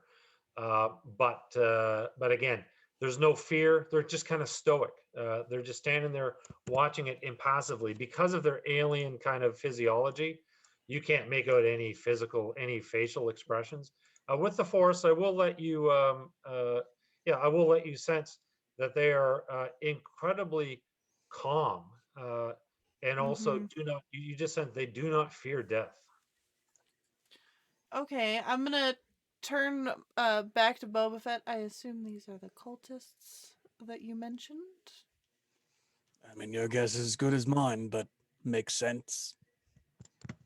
They certainly ain't pirates. Back on the Chimera, uh, Admiral, the landing force has touched down. Shuttle, your ship is standing by. Lord Vader, will you be accompanying the Admiral to the planet? Yes, I will join. Very good. This is most pleasing. We will, as soon as we touch down, we will begin the assault. Continue orbital bombardment until I give my signal. All right, so Thrawn, give me underneath personality, you'll see there is a command attribute. You're as good in this as Lord Vader is with a lightsaber. Roll your 5D plus 20. And let's see, how much D will I give the guy, the flight control pirate who's, well, no, there is a Major Domo from Black Sun mounting the defense. 10, 16, 12. Get out of there. Okay, 10, 16, 21, 22. So plus 20, 42. 42. Okay. Yeah, that beats my 13. So they put up there's an initial period of resistance. So I have eight AT-ATs here, but you just had the smaller. Yes, just some ATSTs. They Yeah. are not worth the larger. Yeah, so there's an initial period of resistance where the pirates are like, hey, we're holding off, but that's it only lasts minutes. The ATSTs engage the podwalkers. You do suffer some losses, but they're insignificant. It's a rout, and the Black Sun operatives themselves, they don't see any profit in dying. Uh, Mind you, they will leave their underlings to die. But despite the orbital bombardment, several ships will get away from the outpost. Whether they get away from the planet is up to you. The Black Sun have been a thorn in the Empire side for some time. As soon as the ground forces begin dispersing, the cannons of the Chimera begin focusing on all escaping craft, detaining if possible with TIE fighters. But So try and capture them. You would have the Star Destroyers do have, I do believe there's some ion cannons as well, so you could and tractor beams, so you could at least attempt to capture. I'm sure it will make Colonel Torrens happy if you capture some people for him to interrogate. yes, we should give the Colonel something to occupy himself with, so he stops interfering for a time. So the question for Vader is, do you wait until the stormtroopers have completely mopped up the pirates, or are you going in early? That depends on this conversation I want to have. Vader is going to pull out the comm link, Yeah. his personal comm link, and he's going to attempt to contact Boba Fett. Okay. Yeah, easily done. Bounty Hunter, anything to report? The lady seems quite interested in what's inside. She's being quite headstrong and wanting to get a jump to take a peek at what's hidden.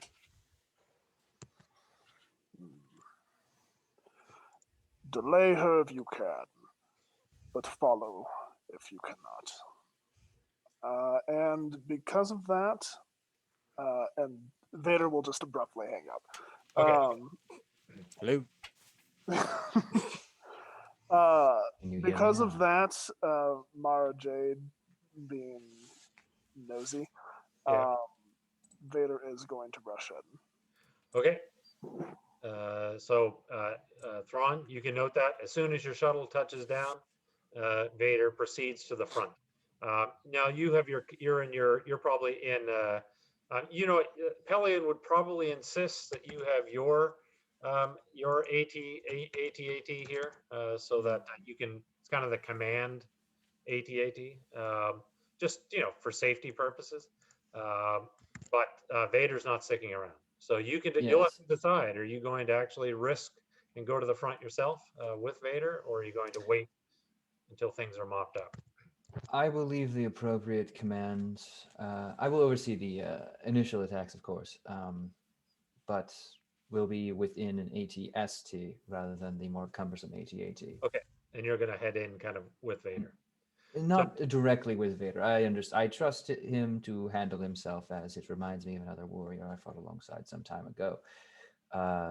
But once it becomes clear that it is a route, the ATSTs will form an armored spearhead through the city to make way for the troops to garrison it, and I'll be behind that spearhead.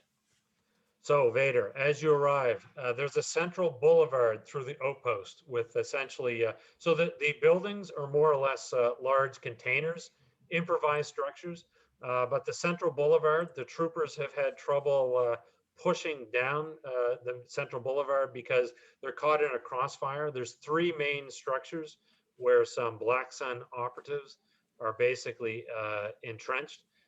So essentially one at the end of the street and one on either side. Keeping the troopers from advancing. You Question: arrive at the front.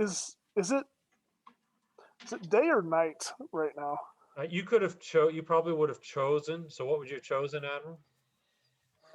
Having some light on our side, it's sunny with a chance of orbital bombardment. Okay.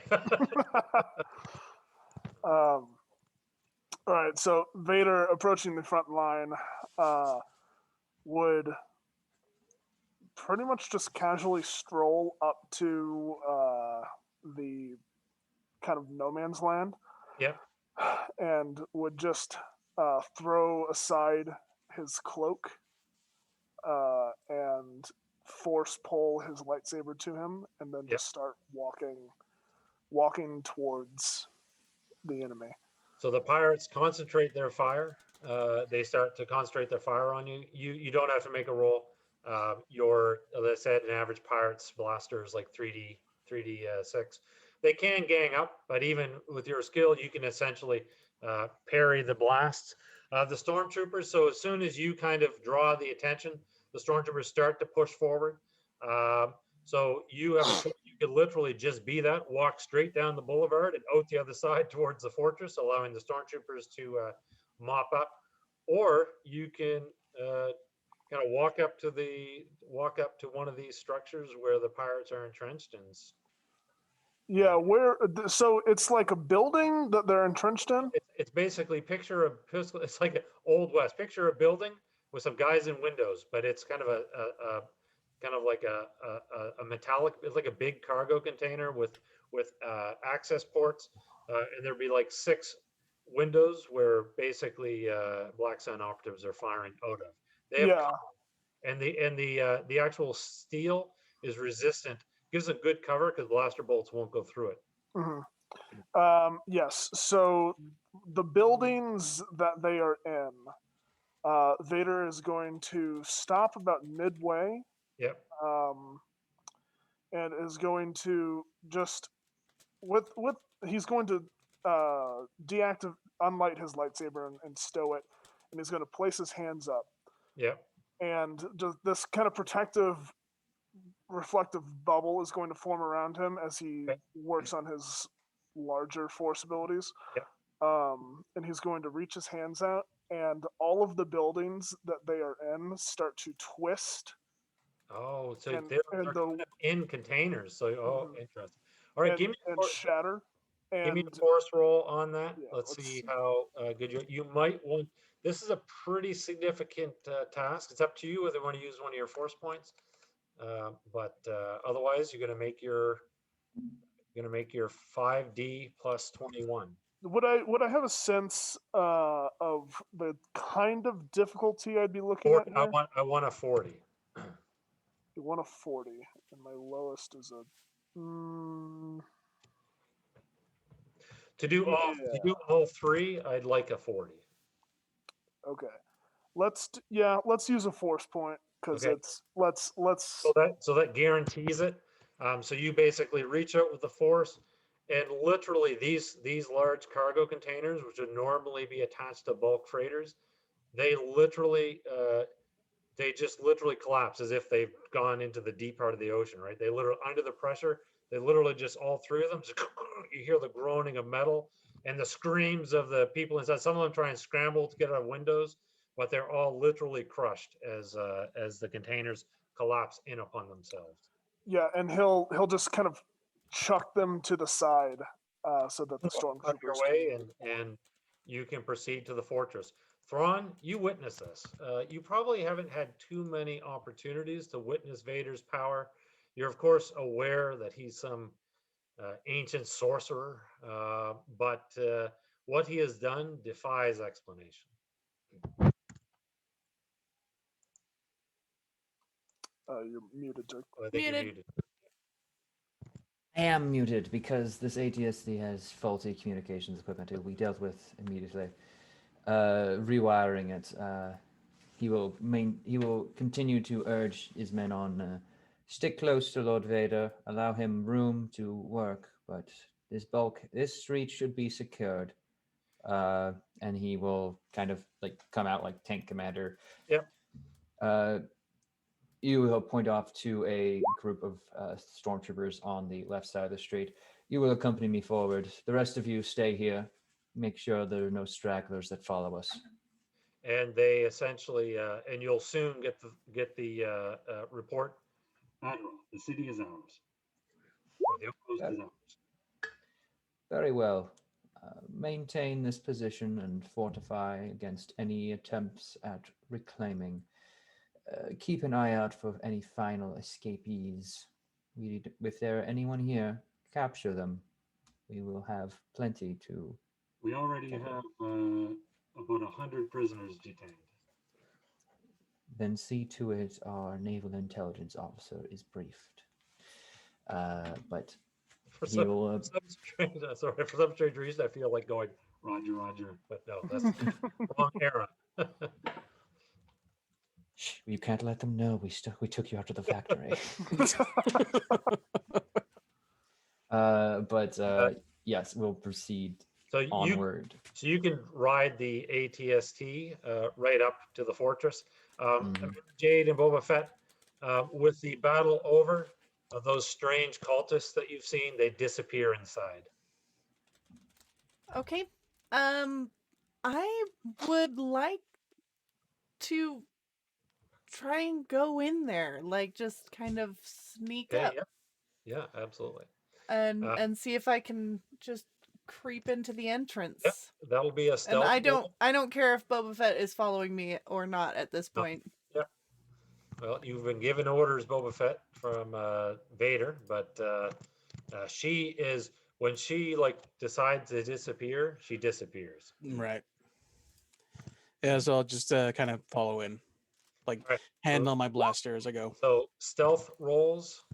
18, I gotta stop rolling, and roll 20, I rolled 4 ones.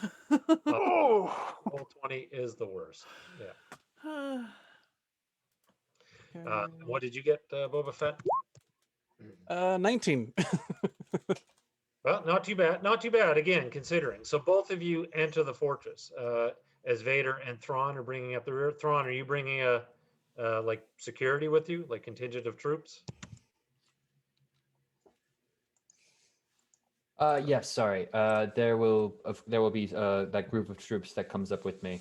Okay. I'll leave the ATST outside the temple, but the force, the actual, I'll again split the forces with some of the most of the troopers remaining outside, and about, let's say, like 10 or so coming in with me.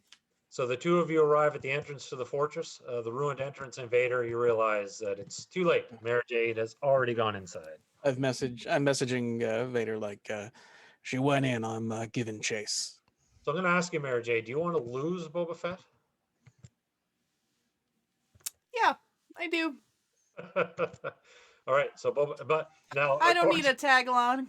unfortunately, Boba Fett is like a crazy good It's like attracting people. Yeah. But you're going to make a stealth roll. Boba I Fett, would like to use a force point. okay, and Boba Fett, you're going to make a search roll. So All right. plus 11. Mara Jade, you're making 5D plus 30. You probably make it. I'm assuming. In fact, yeah, unless you're going to do unless you're doing a force point, Boba Fett, which I probably wouldn't advise in this case. You lose her. Right. All right. Okay. All right. I just messaged back. She's a tricky one. So Vader, are you just striding into the fortress? I assume you're not going to do stealth. he's not going to stealth. Okay. So you start walking in. So Mara Jade, you kind of, there is a central chamber, which you're kind of letting your instincts guide you. You can see the central chamber. There is a throne. It looks as if it's been cut in half with a lightsaber. So it's definitely damaged.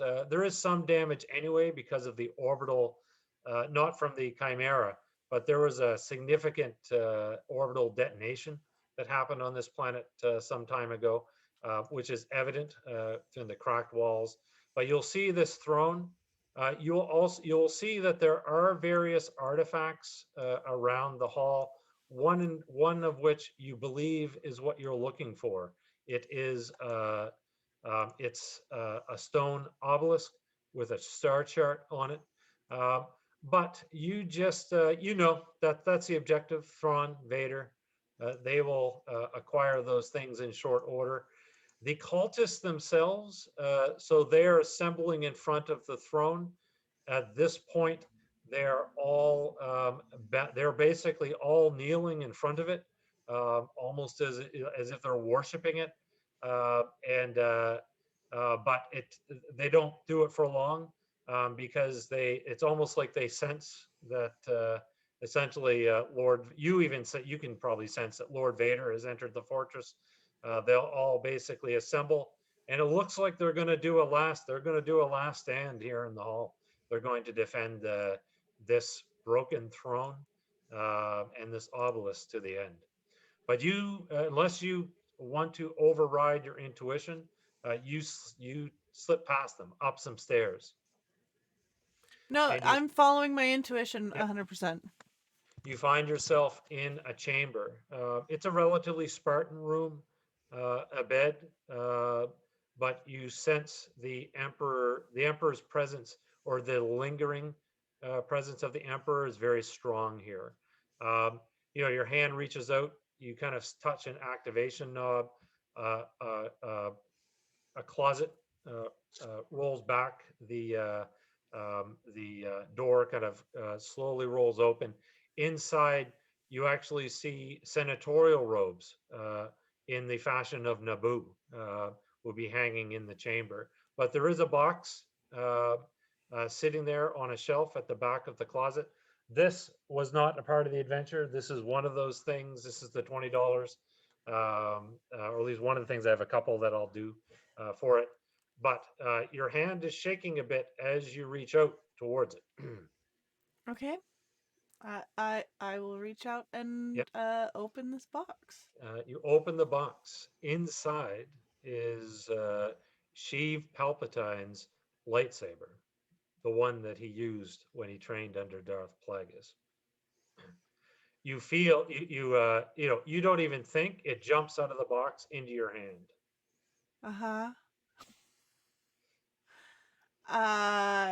Yeah, I'm gonna sit there and As soon as it touches your hand, you have a vision. Again, none of this is played either, but you have a vision of yourself holding it, standing over a bed, someone turning and looking up at you, and with all your rage, you're striking down with it. And it's a very violent but liberating feeling as you feel the moment that Chief Palpatine killed Darth Plagueis, murdering him in his sleep. This is where that happened. The residual dark side energies that are here is because this is the sanctum not of Sheev Palpatine, but of Darth Plagueis himself. okay. Dead 20 years. I'm trying to think. Can I perhaps behind my back clip this lightsaber? You can. Yep. So that it's not visible. It's just like between my cloak and my back. Yep. Absolutely. And then I will continue to look around this room as long as I'm still alone up here. Okay.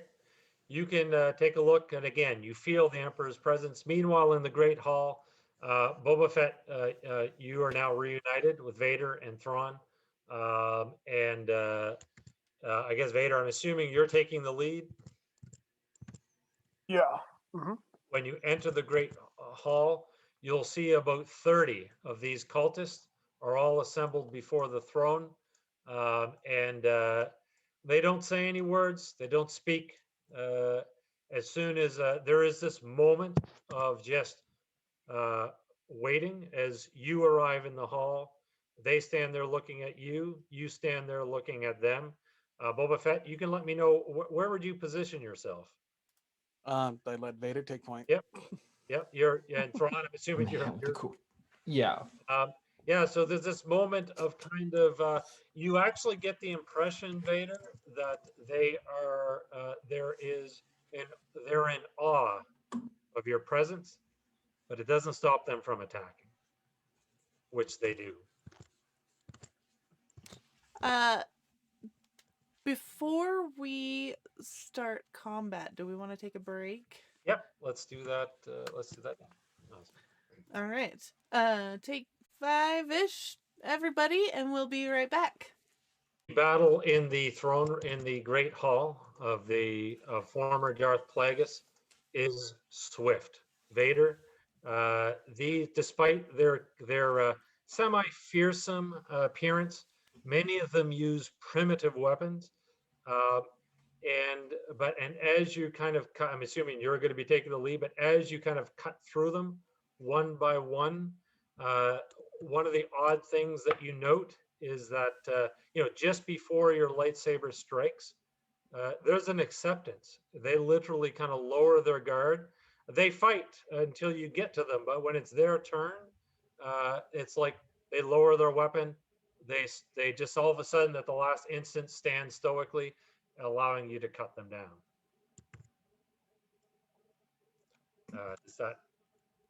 Oh, Ty, you're on mute. Does that influence anything that you do? Absolutely not. Vader cuts through them like a scythe through grass. All right, and Mara Jade, you can feel Vader's kind of wrath, right? And you know the battle is taking place, but it's over. It's over before you even consider returning to the Great Hall.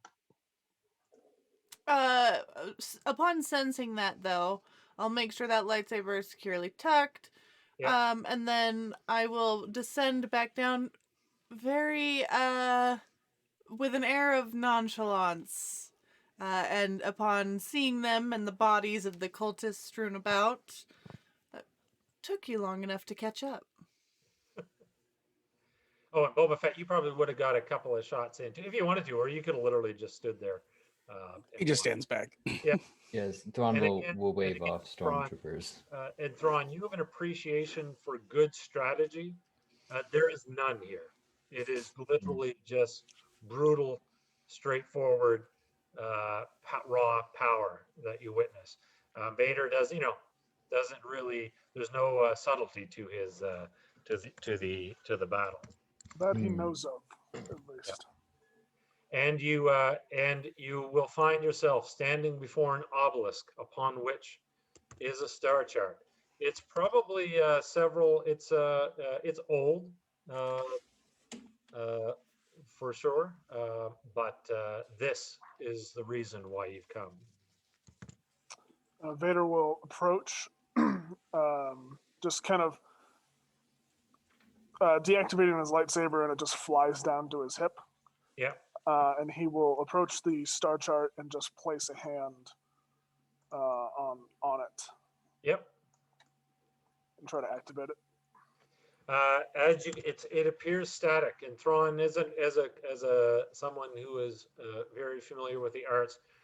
You realize this is its design is relatively primitive, so it's actually carved into. It's kind of like black marble, and the actual star pattern is carved into it. There's no technology to this. It's just it's someone who basically did it using the old ways. Thrawn will step forward beside Vader.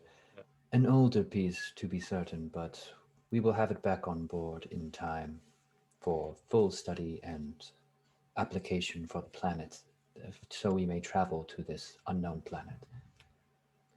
So, with your objective in hand, there's little reason to stay, unless you have one. Do you wish to return to the Chimera, transporting the obelisk? Yes, I'll have the stormtroopers detach and bring it along. So they'll move it along. You'll head out. Mara Jade and Vader. Again, this place is strong in the dark side, but it's an echo. It's an echo from the past. Mara Jade, you probably said you, of course, have gotten a little bit of extra information, but it appears as if they're leaving. Do you have any reason to linger, or do you depart? Having already tapped in to the energy here, off planet, is there anything else that Vader notices? It's just that the place, like I said, it's like an echo of the dark side. Whoever was here was relatively strong in the Force. There's a bit of a familiarity to it, but this place to you holds no further importance. Then you can find yourselves back on board the Chimera. Mara Jade, you leave with your precious discovery secreted away. Mm-hmm. So, Thrawn, back on the Chimera, your analysts will report back to you that they can't identify any of the stars as being Exogul. Well, they don't even know. They're kind of like, first of all, we're not sure what we're looking for, but they're having some difficulty. I will give you. Essentially planets and cultures role, which I believe you're quite Yes, another 5d6. Yeah, so 5d6 plus 15, or you could roll Scholar. 10, 18, 20. That's going to be a 35 on Planets of Culture. So your techs and crypto, encryption specialists, they can't, they're kind of losing their minds trying to figure this out. You stand there and probably study it for about an hour, whereas they're looking at it in terms of the dots. You actually look at it from the point of view of the sculptor. It is quite well done. Quite a bit of time. This was done by hand. Quite a bit of time was put into it. Obviously, someone doesn't do that unless it's important, unless they're passionate about it, and it dawns upon you. Exogul is not on the star chart. It's looking up at the sky as if you were standing on Exogul, which is where the sculptor would have manufactured it. If this is in my quarters, I would have a display go up of Yep. the unknown regions of the stars that we are familiar with, and have them slowly come and link up into this overlay. Yeah, and you can kind of rotate around. Again, you're familiar. You're probably, so here's the question. Would you have your own kind of private, apart from the Empire, information on the unknown regions? Would you keep that? Given his time, of course, in the Chiss Ascendancy, as well exploring the unknown regions as part of his job or assignments with Palpatine, he would definitely have a bit more of a complete map than most conventional Imperial maps. So you can kind of rotate it around. You, of course, know that the Chimera is to rendezvous with an Ascendancy ship once you arrive at the outer regions. You suspect that there's going to be a navigator. You'll be provided with a navigator. So you can get it down to the rough location, but you realize that the Ascendancy has never been there. You can kind of figure out, okay, you think Exogul is here, but you actually have no information on the part of the map where Exogul is located. So that navigator, you yourself are a great strategist, but you realize you'll need someone quite familiar with piloting in the unknown regions to get you there. Contact our guests and let them know that we will be jumping to the borders of the Chiss Ascendancy as soon as we are settled here and all crew are back on station. Does anyone want to do anything else before we leave Sojourn? Nope. All right. And How quickly can I find that guy that had 5,000 credits on his head? Well, actually, Mindless left. So you can see that in one of the hangar bays, all of the pirates who were rounded up, there's like 150 of them, are all kind of standing and being processed. And if you want, you can go down the line going, I'll take that. I'll do that. I'll take that one. Yeah. That's what I do. Admiral, you'll get a communique from some lieutenant or something who will say, Admiral, several of the pirates have been identified as having bounties on their head. Boba Fett is wondering whether he can claim them.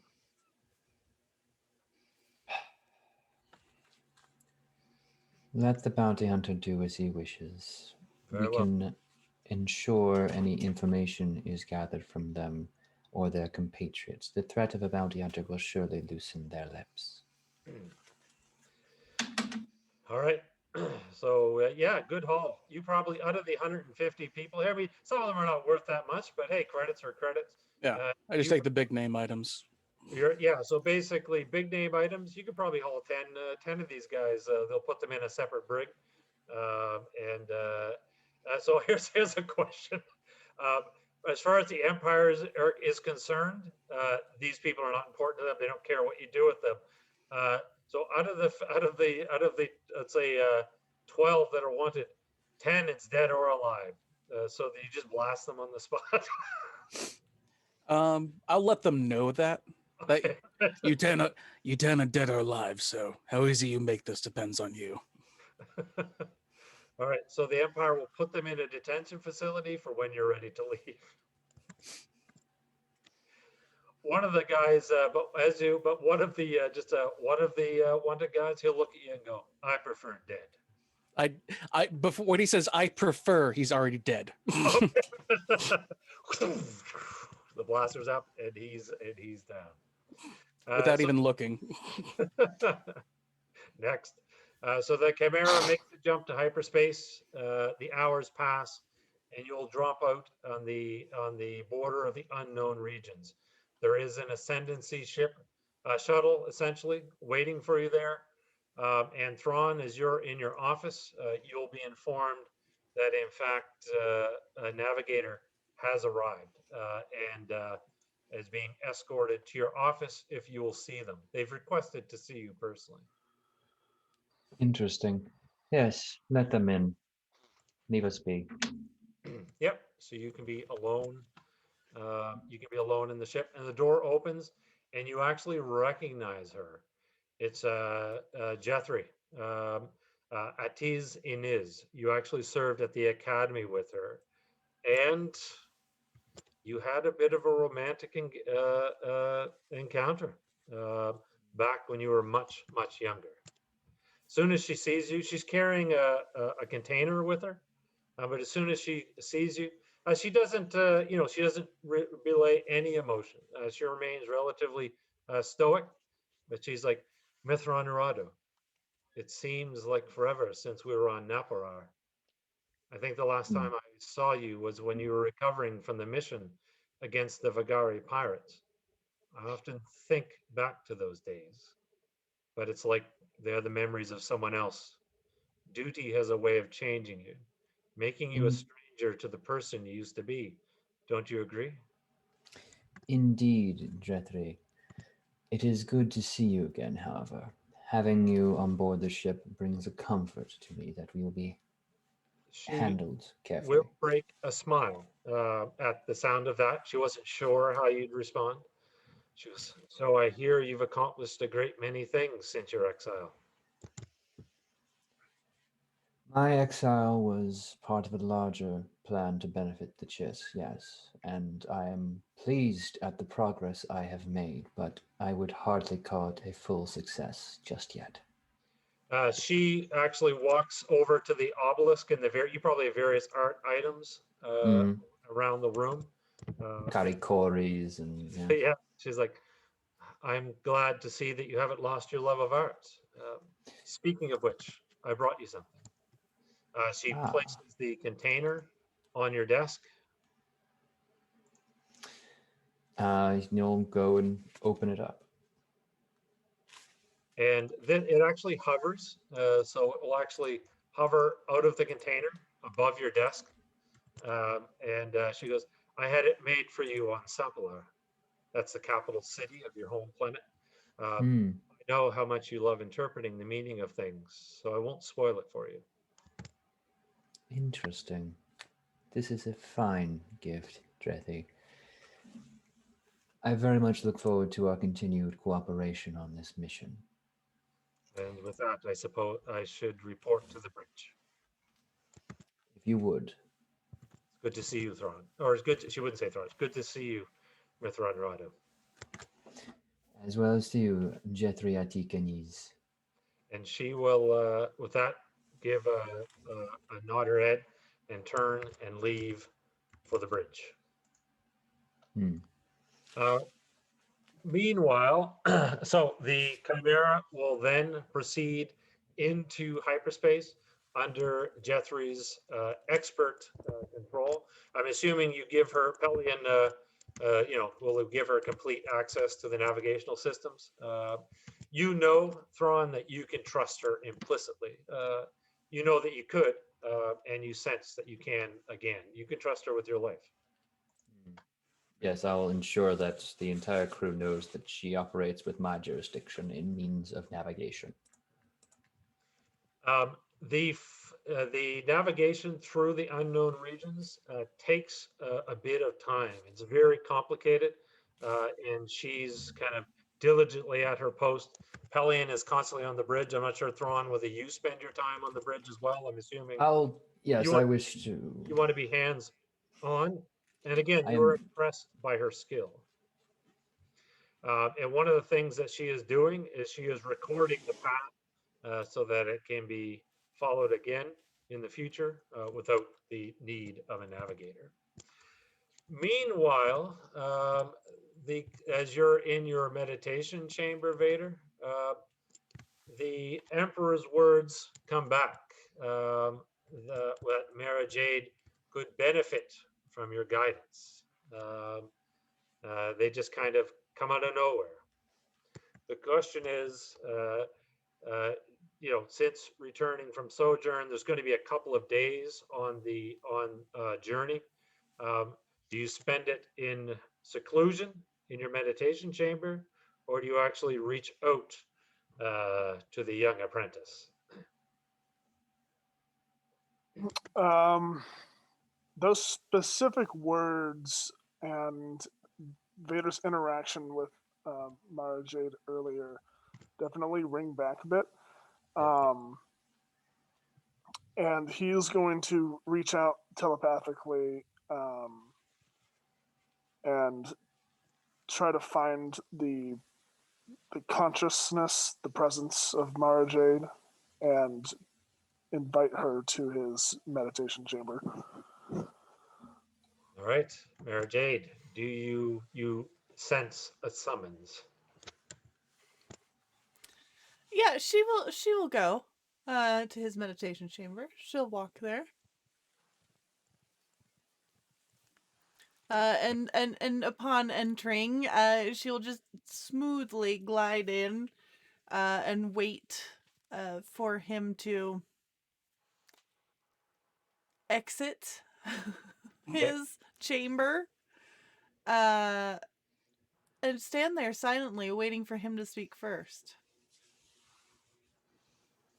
Vader will rise and will exit the meditation chamber, and will just walk down the catwalk and start walking away from Mara Jade towards another exit. Okay. Please come with me. She'll nod and follow. Okay. Vader is going to lead her out to a terrace of sorts, overlooking the hyperspace travel around us. And he will just look out and just kind of share her company for a moment. Okay. Just in silence. For a moment, yes. Yep. Yep. Young one, you remind me of someone from my past. From, well, another's past, perhaps. It is important that you realize your connection to the Emperor. It is important. Do not tarry with it. Do not become complacent. I never am. I know you hold much affection for him, but know that he will throw you out faster than you can say womp rat. He is the Emperor, and all of his decisions are for the betterment of the Empire. Of course.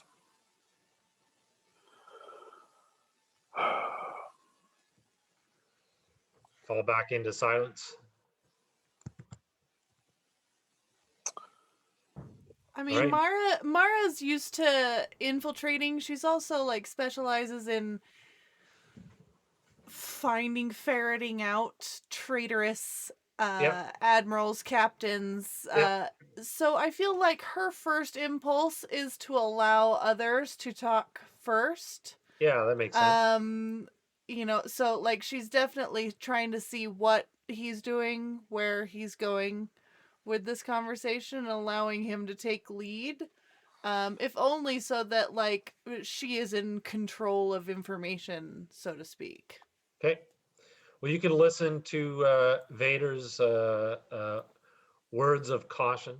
Uh, you do sense, uh, you do sense briefly, momentarily, there is actually a bit of a moment of endearment directed towards you, but it's very brief and fleeting.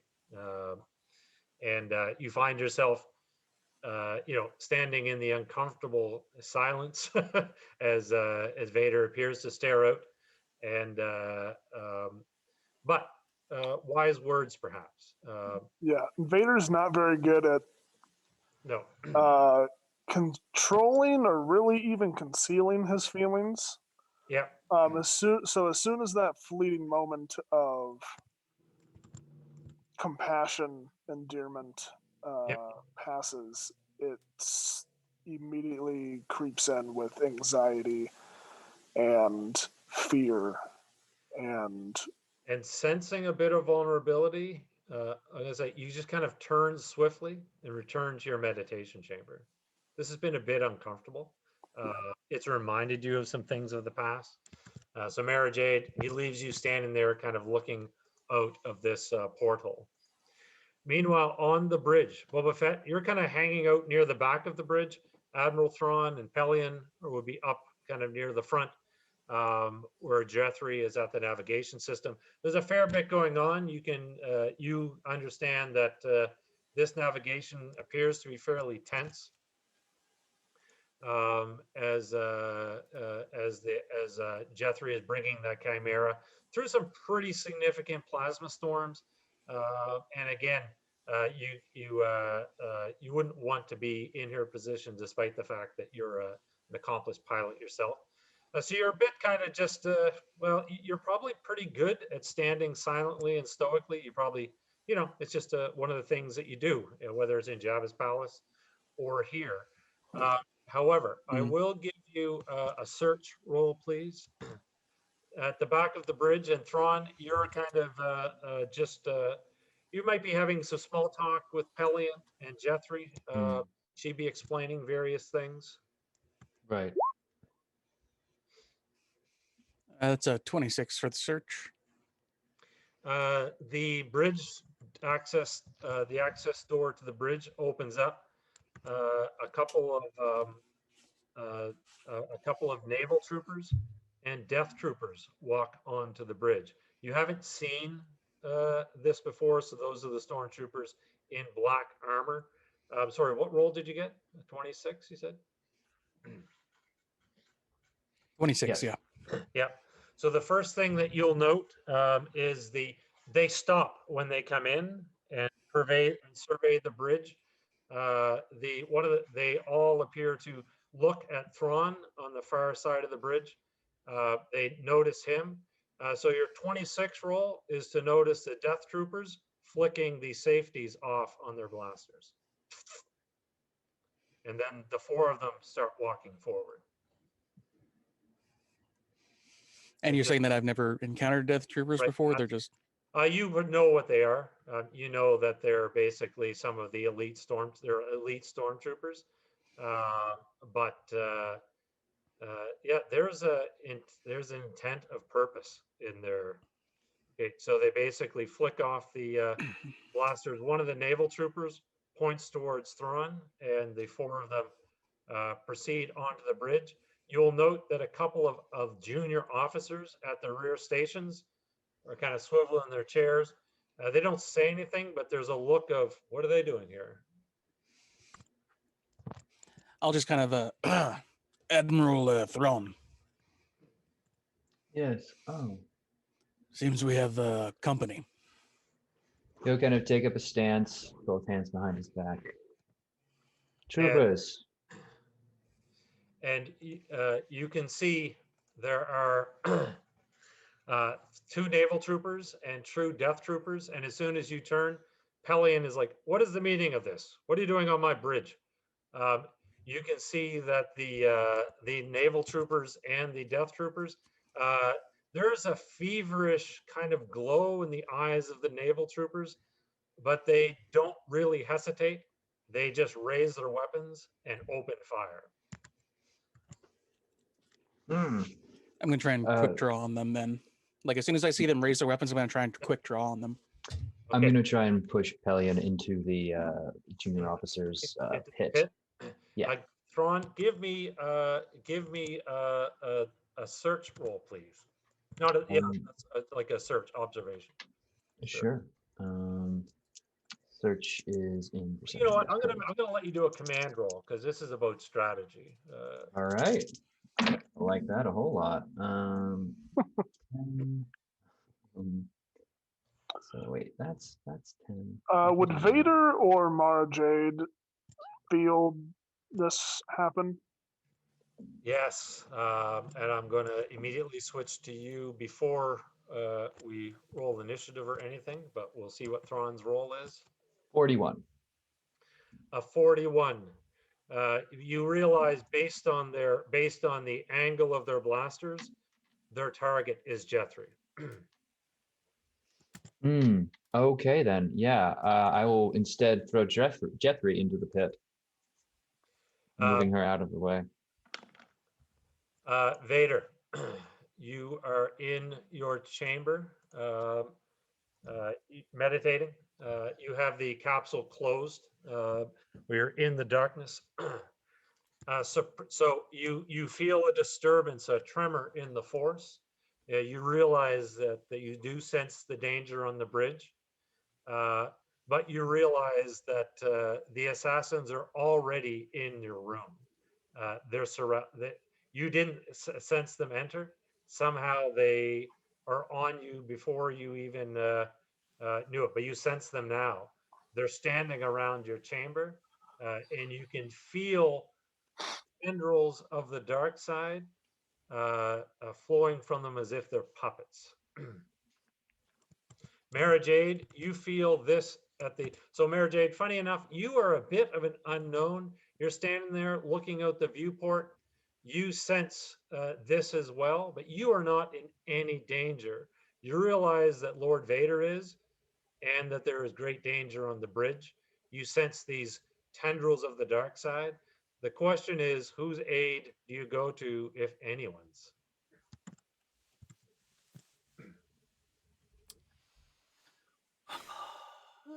The bridge, since Vader can probably handle himself.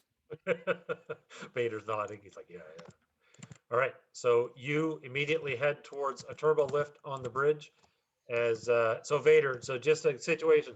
The capsule is closed, and you know that outside are like 6 individuals with just waiting for it to open with blasters pointed in your direction. All right, I'm just gonna kind of get in almost just a slightly predatory stance and Okay. just flick on my lightsaber. But we are back to the bridge. Boba Fett. The troopers bring their blasters to bear. Thrawn, are you going so far? Would you go so you're just pushing her out of the way? Are you going so far as to kind of shield her? Yes. I mean, if I understand that she's the target, getting her into a position of safety would be the primary concern. Okay. So Boba Fett, let's do so underneath your perception, there is an initiative roll. You're going to roll that and see whether you're faster than they are. You might as well roll 2, Thrawn. Okay. Yes. I was hoping she would say that. You carry a blaster on yourself, Thrawn? That's a 36 for me. I do have a blaster on myself, yes. Yep. 7. These are pretty elite troops, but a 36 Yeah, I don't know if you guys remember Return of the Jedi when Boba Fett comes up with his gun, but he's fast. So you are fast, and you're kind of flanking these individuals. So what would you like to do, Boba Fett?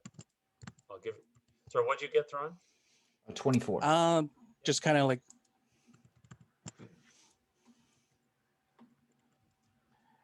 So yeah, I think I would just try and try and shoot them all down like quick draw. All right. So here's the deal. You would require.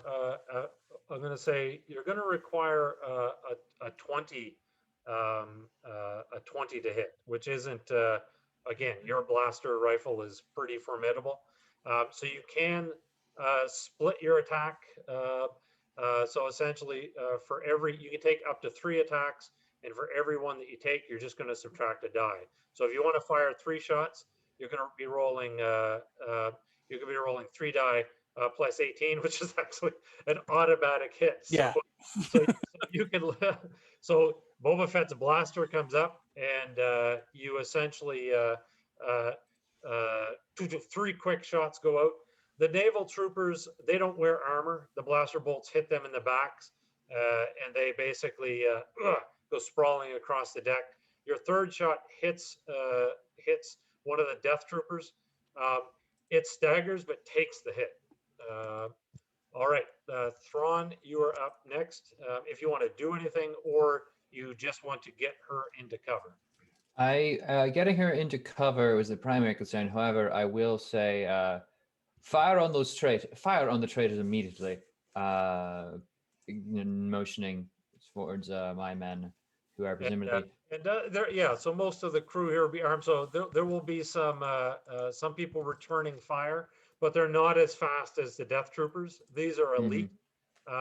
Some blaster bolts ring out. You see Boba Fett managed to down 2 of the opponents, injure 1, but the blaster fire does, they do open fire. You actually, because of your command skill, you have quite the reputation with your men. How you can let me know how you react to this, but some junior officers literally throw themselves in the way between you and the attackers, and they're gunned down. They're killed in the attack. Yeah, he's going to see that and kind of like growl, and he's going to pull his own blaster and begin opening fire. So if you want to remain in cover, do not get in front of me. Oh, interesting. So go ahead, make your blaster pistol roll. So it's 5d plus 5. Yeah. 8, 10, 11. That's 21. Yeah, nice hit. So you can actually blast the death trooper who was injured by Boba Fett and take him down. He'll collapse backwards into one of the consoles. You're in the elevator, Mayor Jade. Those elevators go fast, so you are almost there. But Vader, you realize they're waiting for you. What do you do? Vader is going to use a dark side point. Okay. And he is going to stand, and as the meditation chamber opens, he is going to force choke everyone in the room. Oh, it's okay. All right, give me a force roll, please. So the force choke ability just says opponent can dodge if aware. So in this case, what I'm just going to do is, like, your ability is the force. These guys are 3 die 6. Okay. Just roll your 5d plus 21. Now, mind you, because you're trying to do 6 at once, the difficulty does go up. So just give me a roll, but you're using a force point, so you're going to have plus 20 to it. That's going to give you a 41. I was thinking with 6, I would like a 50. That's probably pretty certain. Okay. Yeah. Let's. If I roll lower than a 50, we're gonna have some problems here. So D6 plus 41. Roll 60. So you roll the 10 for each of them. Yeah, and do you want me to roll the damage is the same. No, don't roll damage. I'm not in this case, just because it's So they immediately start to choke. They do fire off a couple of blaster bolts, which just kind of go astray. And as you're watching, you'll be staring into the eyes of one of the naval troopers. You can see he is possessed as if by, possessed. He's feverish, and his eyes glow an unnatural kind of yellow. Eyes that you've seen before in your master and also in yourself. He is literally possessed by the dark side, but his body is only human. And while the dark side can control his actions, it can't stop his neck from breaking. I'd just like to point out that that's actually 70 points of damage to every single one of them. So like their helmet, like the stormtroopers, their helmets, you could just crush their helmets in on them if you want. Then they all collapse to the ground. On the bridge, the elevator opens. Mara Jade, you appear. So you appear just as there's only one death trooper standing. He pulls out. So on this round, we'll stick with the initiative. So you're all going to get to go first, starting with you, Boba Fett. But actually, Mara Jade, if you can give me an initiative roll, see if you can beat him. The final death trooper pulls out a concussion grenade and looks like he's just going to charge forward to try and blow up Thrawn and Jeffrey. I'm gonna shoot the concussion grenade in his hand. Oh, okay. We're going to detonate an explosive. What did you get, Mara Jade? Well, how big of an explosion is it, or would it be? It'd be the equivalent of a modern grenade. Oh, okay, yeah. Then I'll just shoot him down before he. Could I just use a character point? Yeah. All right. I would like to just try and use force And what do you want to pull on him. do? Okay. I want to reach out and just yank him towards me, and at the same time ignite my lightsaber. Okay. You know what? That's relatively easily done. So as he charges forward, you can give me a roll on your force. I'm going to say, you have 5d plus 3. I would like a 15. If possible. 21. So you can he charges forward. You suddenly pick him up into the air, and Boba Fett, you can make the roll to hit the. You said you're going to. Are you still going to shoot the grenade, or you're just shooting him? No, I don't want to make a huge explosion here, so I'm gonna shoot the arm that's holding the grenade. Okay, so just give me a roll on that. Actually, you don't have to. You automatically do it if you recall. So the grenade falls free as he goes sailing backwards towards Mara Jade, and as he's hovering in front of you, what do you do? I'm literally, as he gets close enough, just igniting my lightsaber into him. I'm just pulling him into my lightsaber, essentially. And he falls limp. I will just toss him aside. Ground, rolls across the bridge. So let's see if he had a chance to actually activate it. My old skull die. So roll a die 6. Somebody'd roll it. You don't want a 1. I guess I'll roll it. Okay. 4. No skull. The grenade was not activated. And in this moment, as the troopers are down, the smoke is clearing from the blaster fire. Colonel Torrens, you must applaud him for his composure under fire. Whereas everyone else went for cover, he stood stoically there with his droid, just watching the whole situation. However, as you get up, Thrawn, you'll see that he pulls out a blaster as his eyes glaze over yellow, and he will actually say, "Exogul must not be disturbed." And he points it at you and then moves to shoot Jeffrey. But Thrawn, I will get, since you did not act, I will give you your action since he's going bad guy's initiative. I'm going to attempt to shoot the gun, or at least his hands. Okay. Because Information officers can be broken and information can be gotten out of them. And that's going to be, come on, big numbers. 7, 9, 11, 12 plus 5 is 17.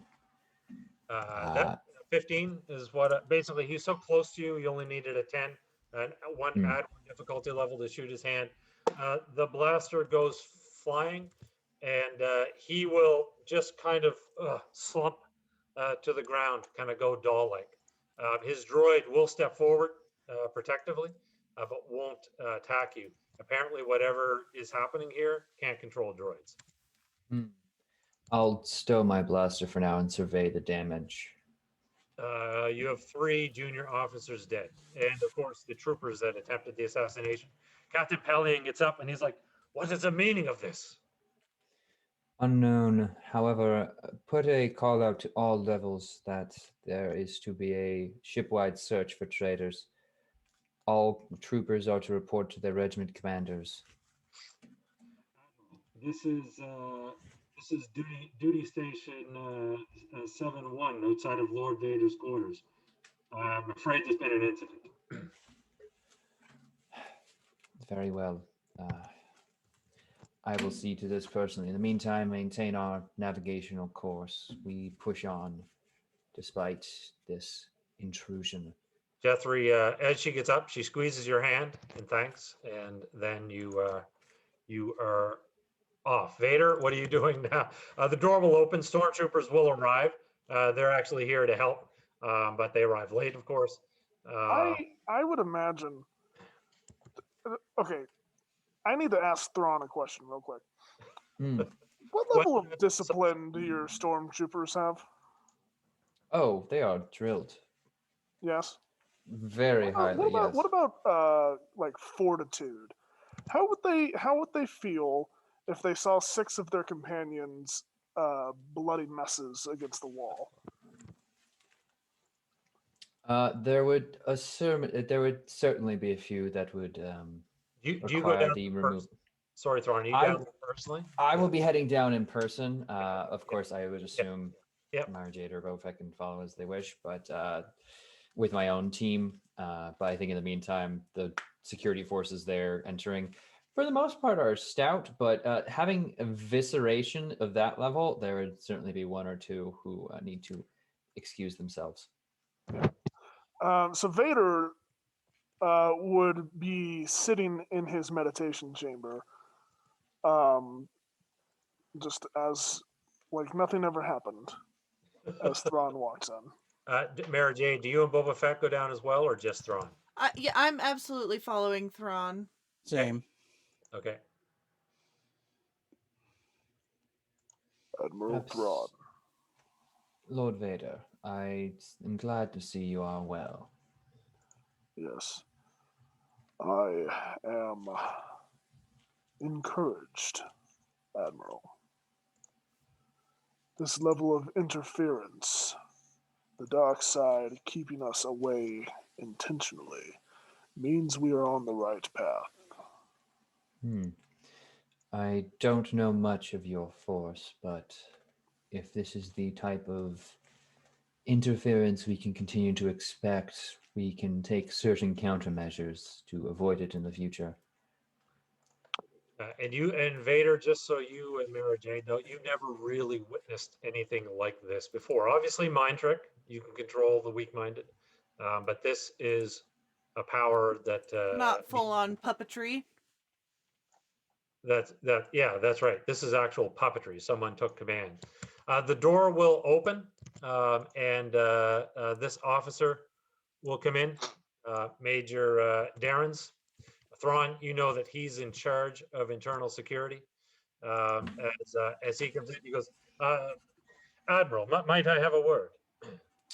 Of course, Major Darren's. I'll step. Will only take a minute, sir. I wanted to personally apologize for the attempted assassination. Internal security could have been better, but there was no way to plan for this type of event. I would hardly identify any of those involved as traitors. He turns to you, Lord Vader, and he goes, "Lord Vader, I wanted to ensure you that I'm taking personal responsibility for this and hope it will not negatively affect my performance record.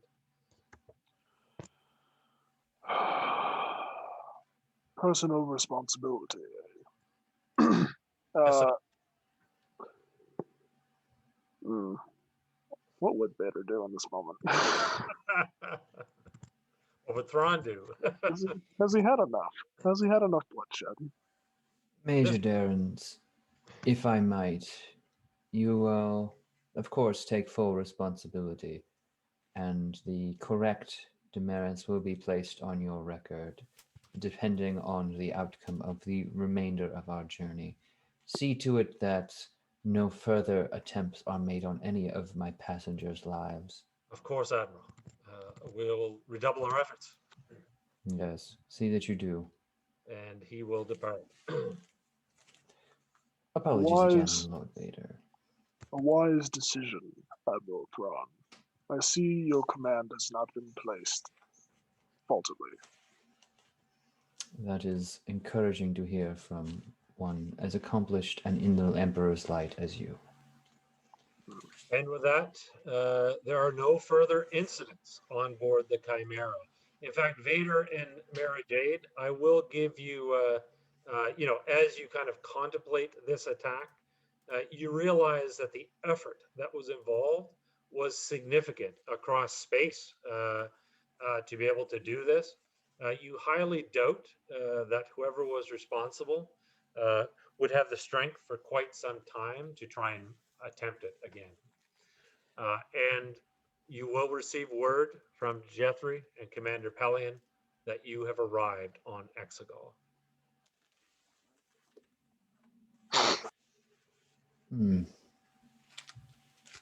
So,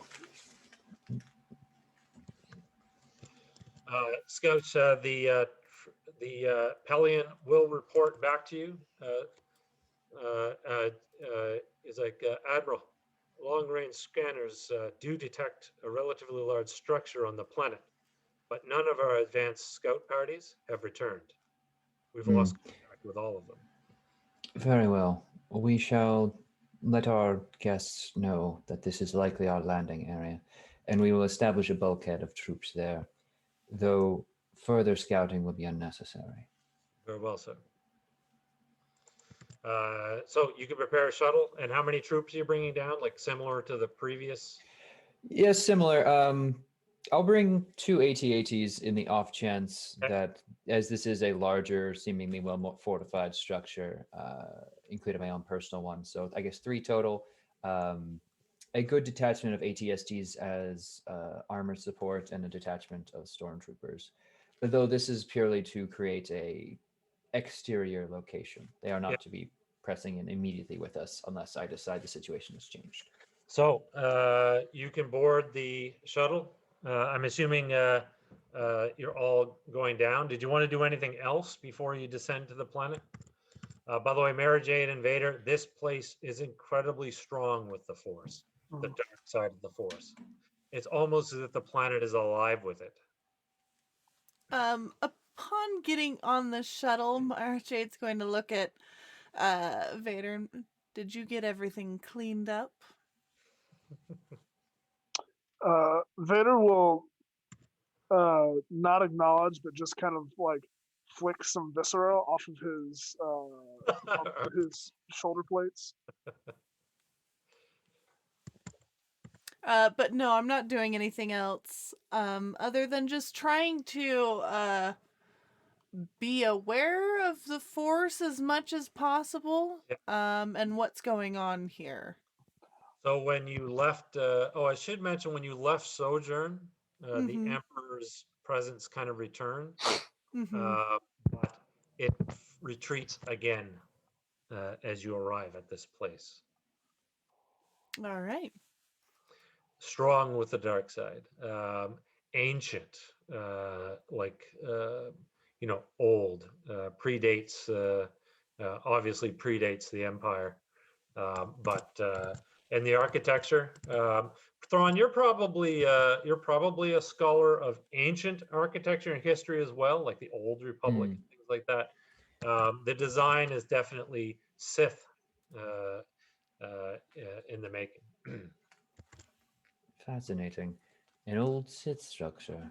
So your troops will land. The structure itself, there appears to be, it almost appears to be hovering above the surface.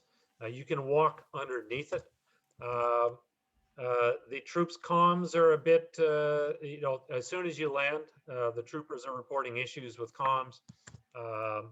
And there is a general unease amongst the men. Hmm. You'll even over what broken comm chatter you can get. You'll even hear a few squads will be like, "We shouldn't be here. Like, we shouldn't be here. This place is cursed." Cursed.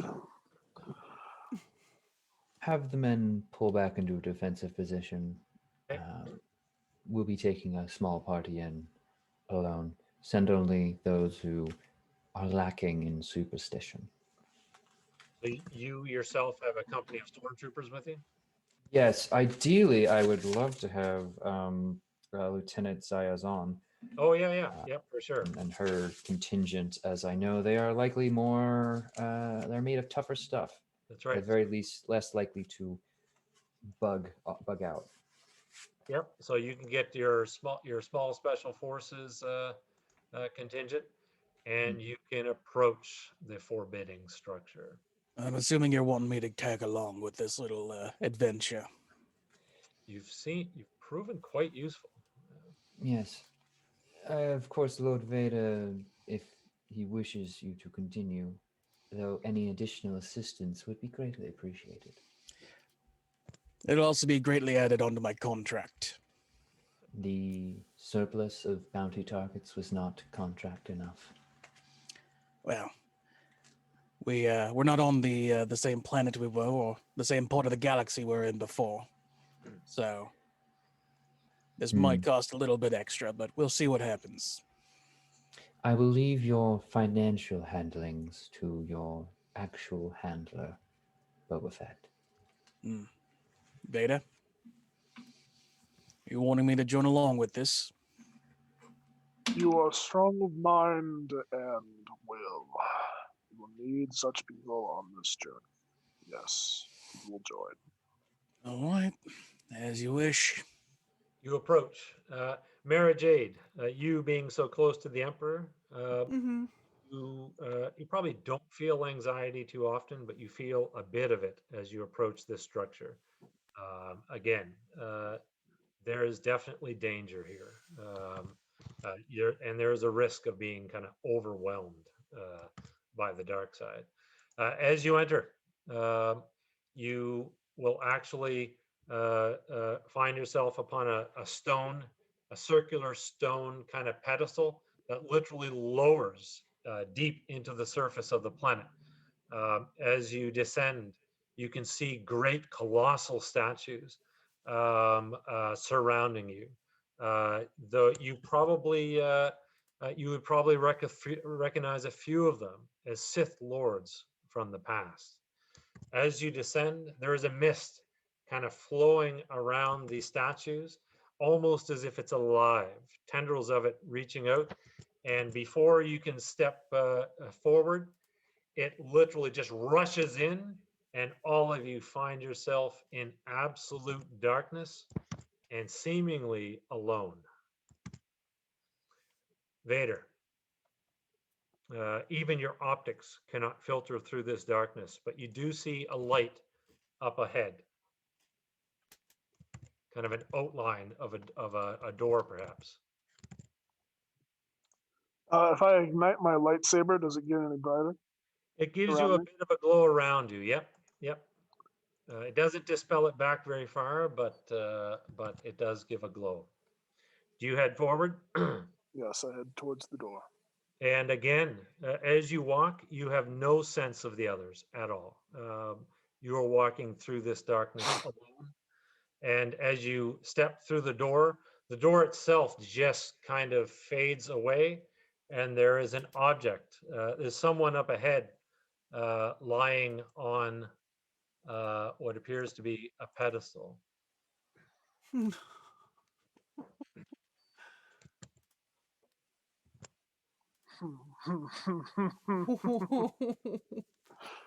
Oh no. Aha, you thought that I would just let you hack and slash. Oh no. Vader will approach the pedestal and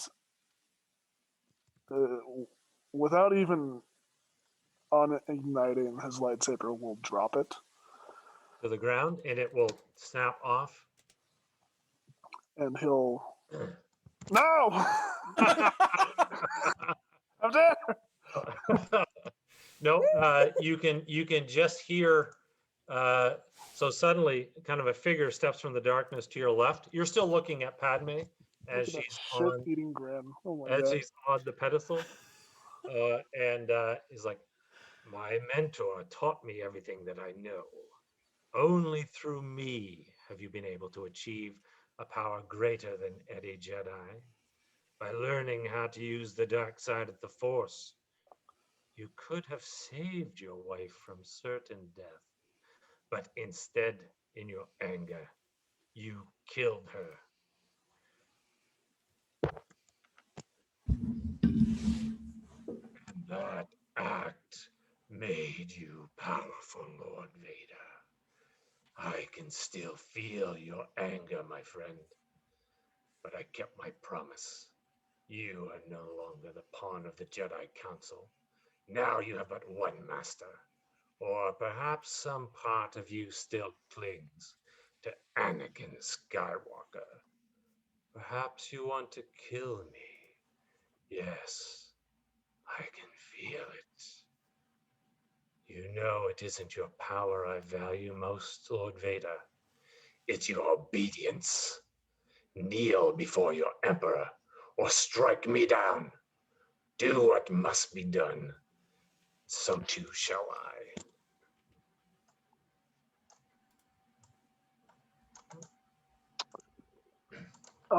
Vader will look between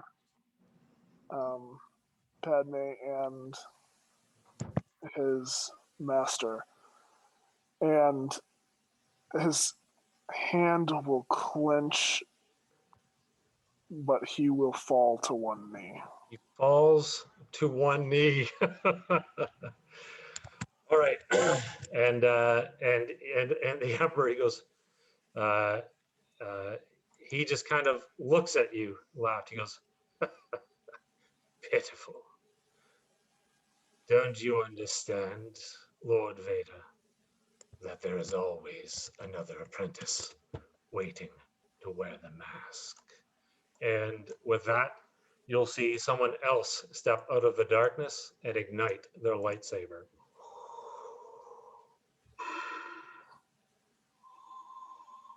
And step towards you. And we will, what are you feeling right now before we switch?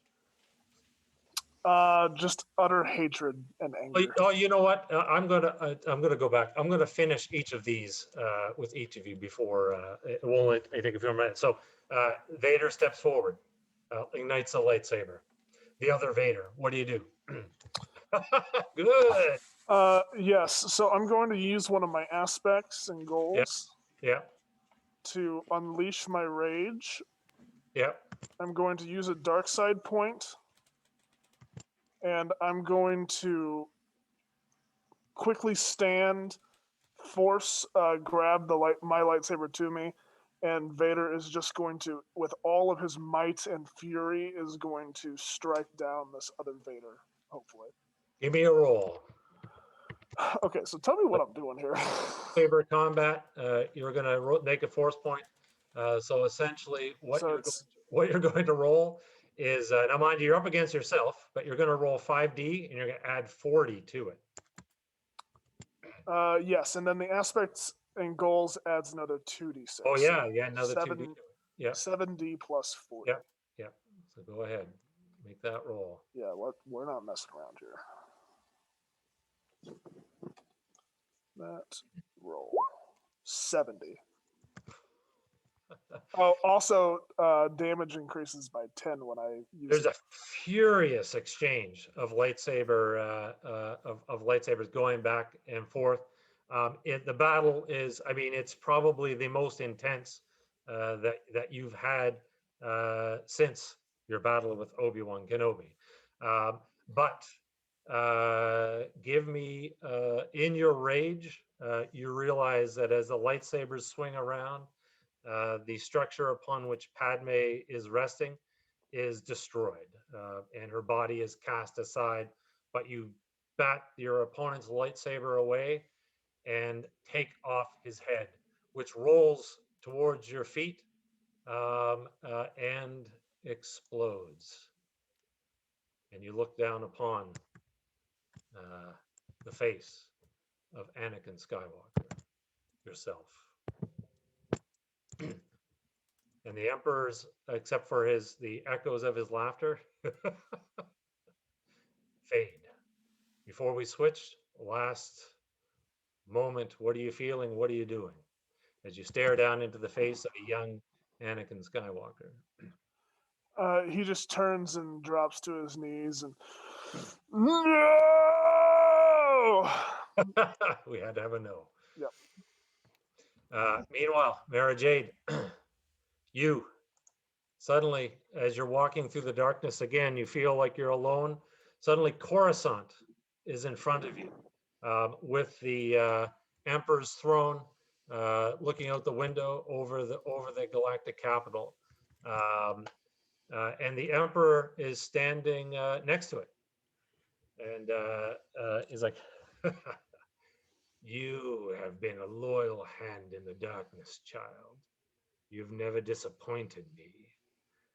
As I've said before, all who gain power are afraid to lose it. So it is only through my legacy that I will cheat death. And you, my child, are my legacy. He looks towards the chair and he goes, go ahead, sit in the chair, see how it feels. Yeah, she had, while talking, she would have walked up to her normal spot on the steps and knelt down. But upon him saying that, she will absolutely rise and walk with ease towards the throne. Do you sit at it as if it was custom made for you? I do. He goes, are you familiar with the rule of two? Always a master, always an apprentice. But there is a fallacy in its design. I betrayed and killed my master. He was blind to my ambition. I will not suffer the same fate. The empire is mine, and power cannot be shared, even with those who appear loyal. There can be only two, Mara Jade. And Lord Vader is completely subservient to my will. I trained you to be stronger. Because of that, you are more adaptable and far too dangerous once your usefulness has come to an end. Lord Vader, yes, my master. Kill her. And he'll take a step back. What do you do? I ignite my lightsaber and ready, like, get in a fighting stance and ready myself for his approach. Right, you better make a good roll. All right. He comes I'm forward. not using roll He walks 20. towards you as if you are nothing. May I use a dark side point? Absolutely, yeah. All right. But also, aspects and goals to take Vader's place. Yeah, excellent. That's a great move.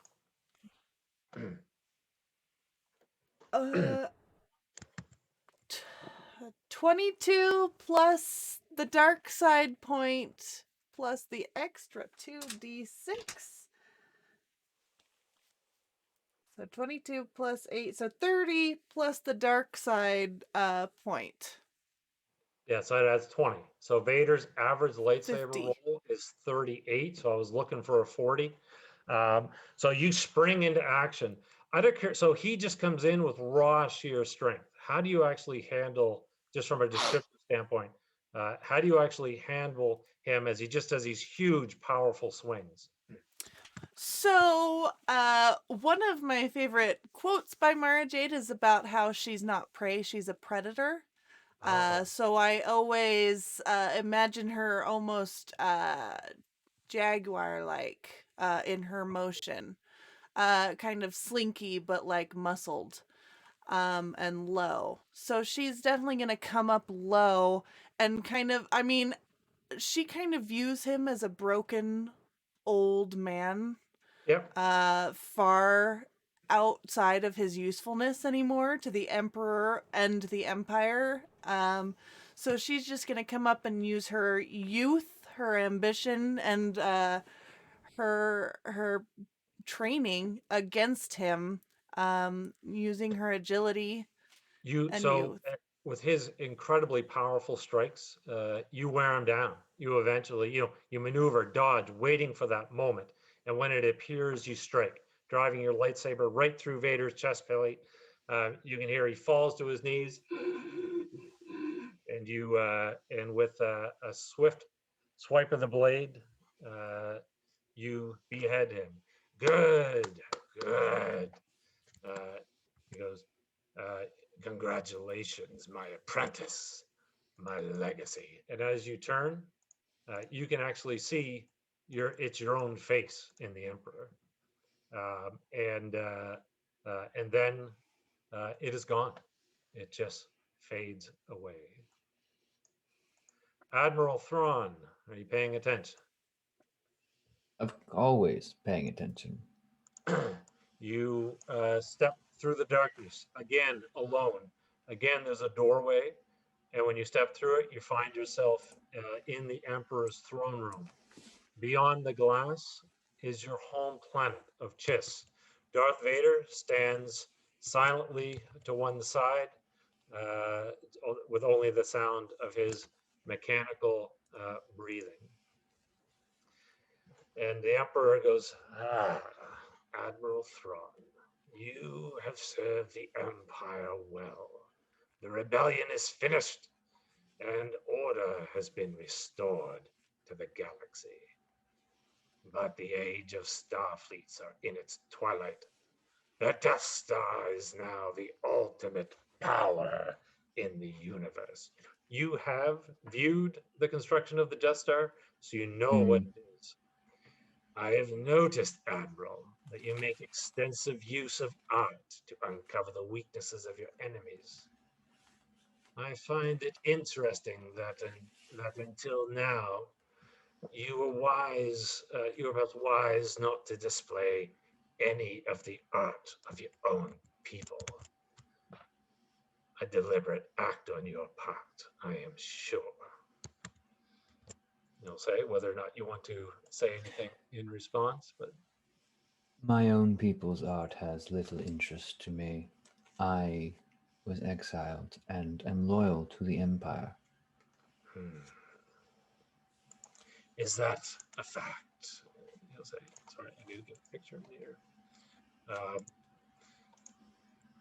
And this will suddenly appear, hovering in front of the Emperor. And he goes, do you know, Admiral, what this piece of art says to me?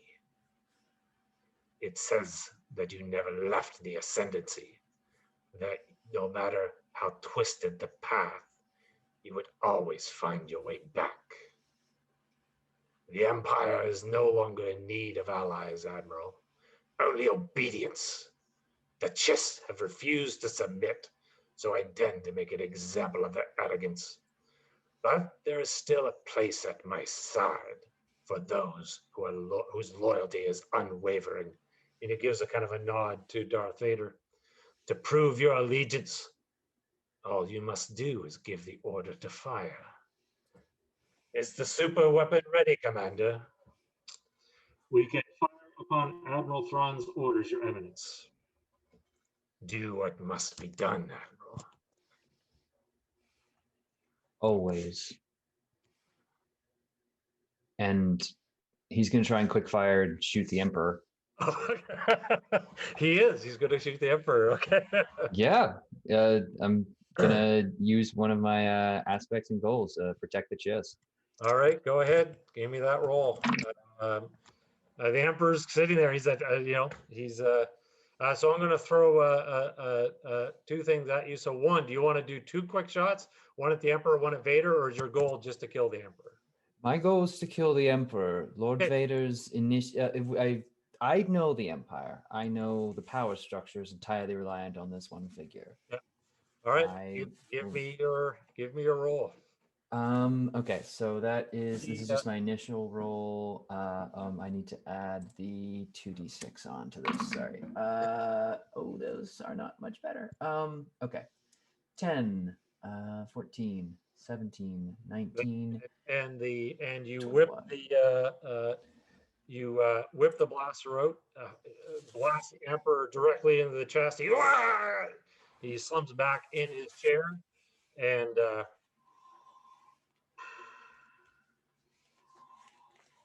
Vader just stands there staring at you. He will turn and walk away, and the darkness collapses back in around you. Boba Fett, you never thought you'd get away, did you? We'll see. Come on, Boba. We've been paid. We're leaving. As Jango Fett walks towards you, grabbing a few containers of credits, you're on Camino. Back when you were but a boy. It's raining, and Jango looks as he did back then. Come on, we're going. How do I look? You are yourself, Boba Fett, an adult in the armor. I just kind of like stop and look, and like He goes, "What's that look on your face, Boba? Looks like you've seen a dead man. Don't worry, we're all dead men, just waiting for the blaster bolt that kills us. Let's go." Can I do a willpower? You can try and do a willpower, yeah. And as he kind of walks towards Slave One, you can see clone troopers and a Kaminoan are approaching. So give me your willpower roll. All right. And I can't use force points, right? You can, yep. Okay. I'm gonna use a force point on this. Okay. So that's a 50. A 50. Yeah, so you're a bit more practical. You're less controlled by your emotions. Yeah, so this, in your head, it doesn't disappear, but in your head, you're like, this can't be real. This is obviously some type of illusion. The Kaminoan and the clone troopers walk up to you, and the Kaminoan is like, wait one moment, Boba Fett. There is an incoming transmission. It's for you. And the Kaminoan will hand you a comlink. I'll take it. You can take it. And as the Kaminoan, and as it activates, a small hologram and image will appear. And you know what you are. So the time has come, Boba Fett. Execute Order 66. I want no loose ends. I crunch it, and then I shoot Jango Fett. Oh,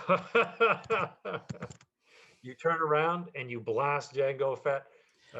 You don't think I've ever killed a man with my father's face before, have you? And somewhere, as the comlink falls to the ground, there's the holographic image of the Emperor is kind of going on and off, and you can hear his laughter. Good. Good. and you all step out of the darkness, and you are standing side by side. The troopers that were with you are gone. Oh, And before you is a great, before you is a large cavern and a throne. I wish all of you could have seen my face throughout all of those different things. Because It would appear There is a figure sitting on the throne, but it's a bit distant. You'll have to approach. we have found what we are looking for. And Mara's gonna continue walking forward. Okay. Should we not proceed with a plan? What is the plan? This is my plan. Very You're well then. These force users, they're just like, we don't need a strategy. We're just gonna walk ahead. Can I quickly say an aside to Yeah. Vader, because Yeah. Thrawn's had his moment.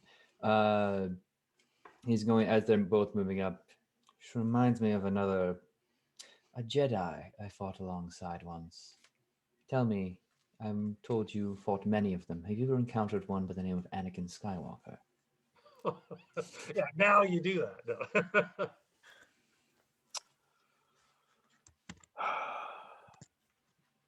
yes, a long, long time ago. I assume your encounter did not end well. One could say. I had heard he was dead. But I only wish to confirm it. Anyway. So Mara Jade, you sounds like you're out front. Boba Fett, what are you doing? Are you just going to walk forward with Mara Jade? Or are you going to linger back? You're going to kind of flank to the side? What are you thinking? With two Sith here, he just kind of like goes back to the shadows, Okay. and he's like, I don't know what's gonna happen, but I'm probably gonna have to shoot my way out. Come hang out with the normie crew.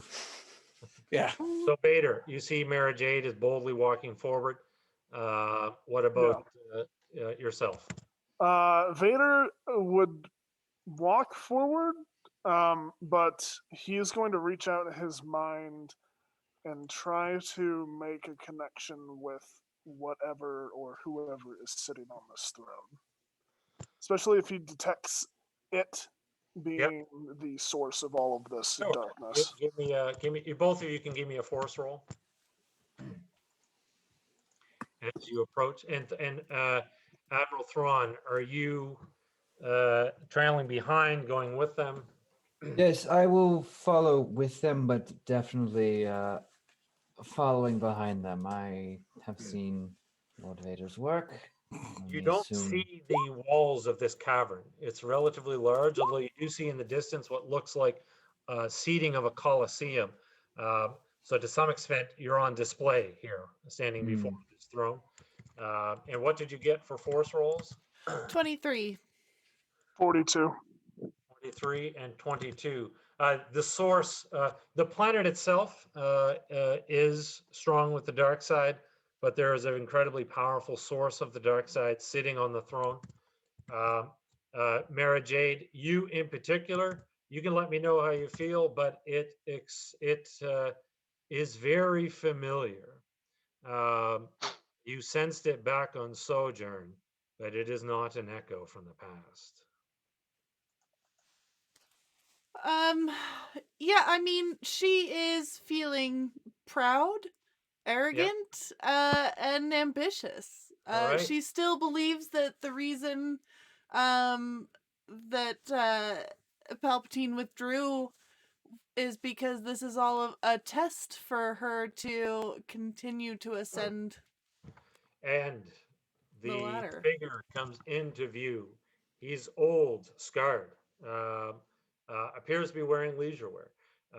He's like, good. Now you know the betrayal I felt when the Apprentice tried to murder me in my sleep and usurp the empire that my plan built. But I am too strong to be defeated so easily. I was able to survive in this clone body. Funny that no matter how many clones I occupy, the scars inflicted by the usurper always reappear. The usurper that was my apprentice was too much of a coward to challenge me directly, and now he sends those whom he controls to try and finish what he couldn't. It is of no matter. Now you serve me, Darth Plagueis. Kneel to acknowledge your obedience, and together we will reclaim what is mine by right. Yeah, nope. She's gonna ignite her lightsaber. I serve the Emperor. Then you'll die. Lord Vader, kill her. Vader will also ignite his lightsaber. Okay.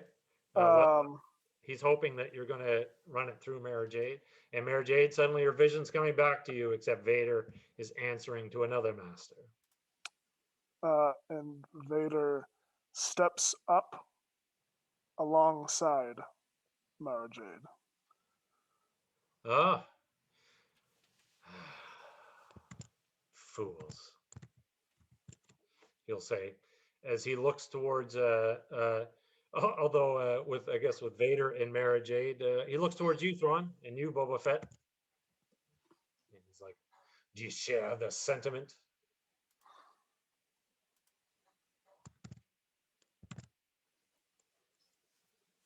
I believe our answer is quite clear.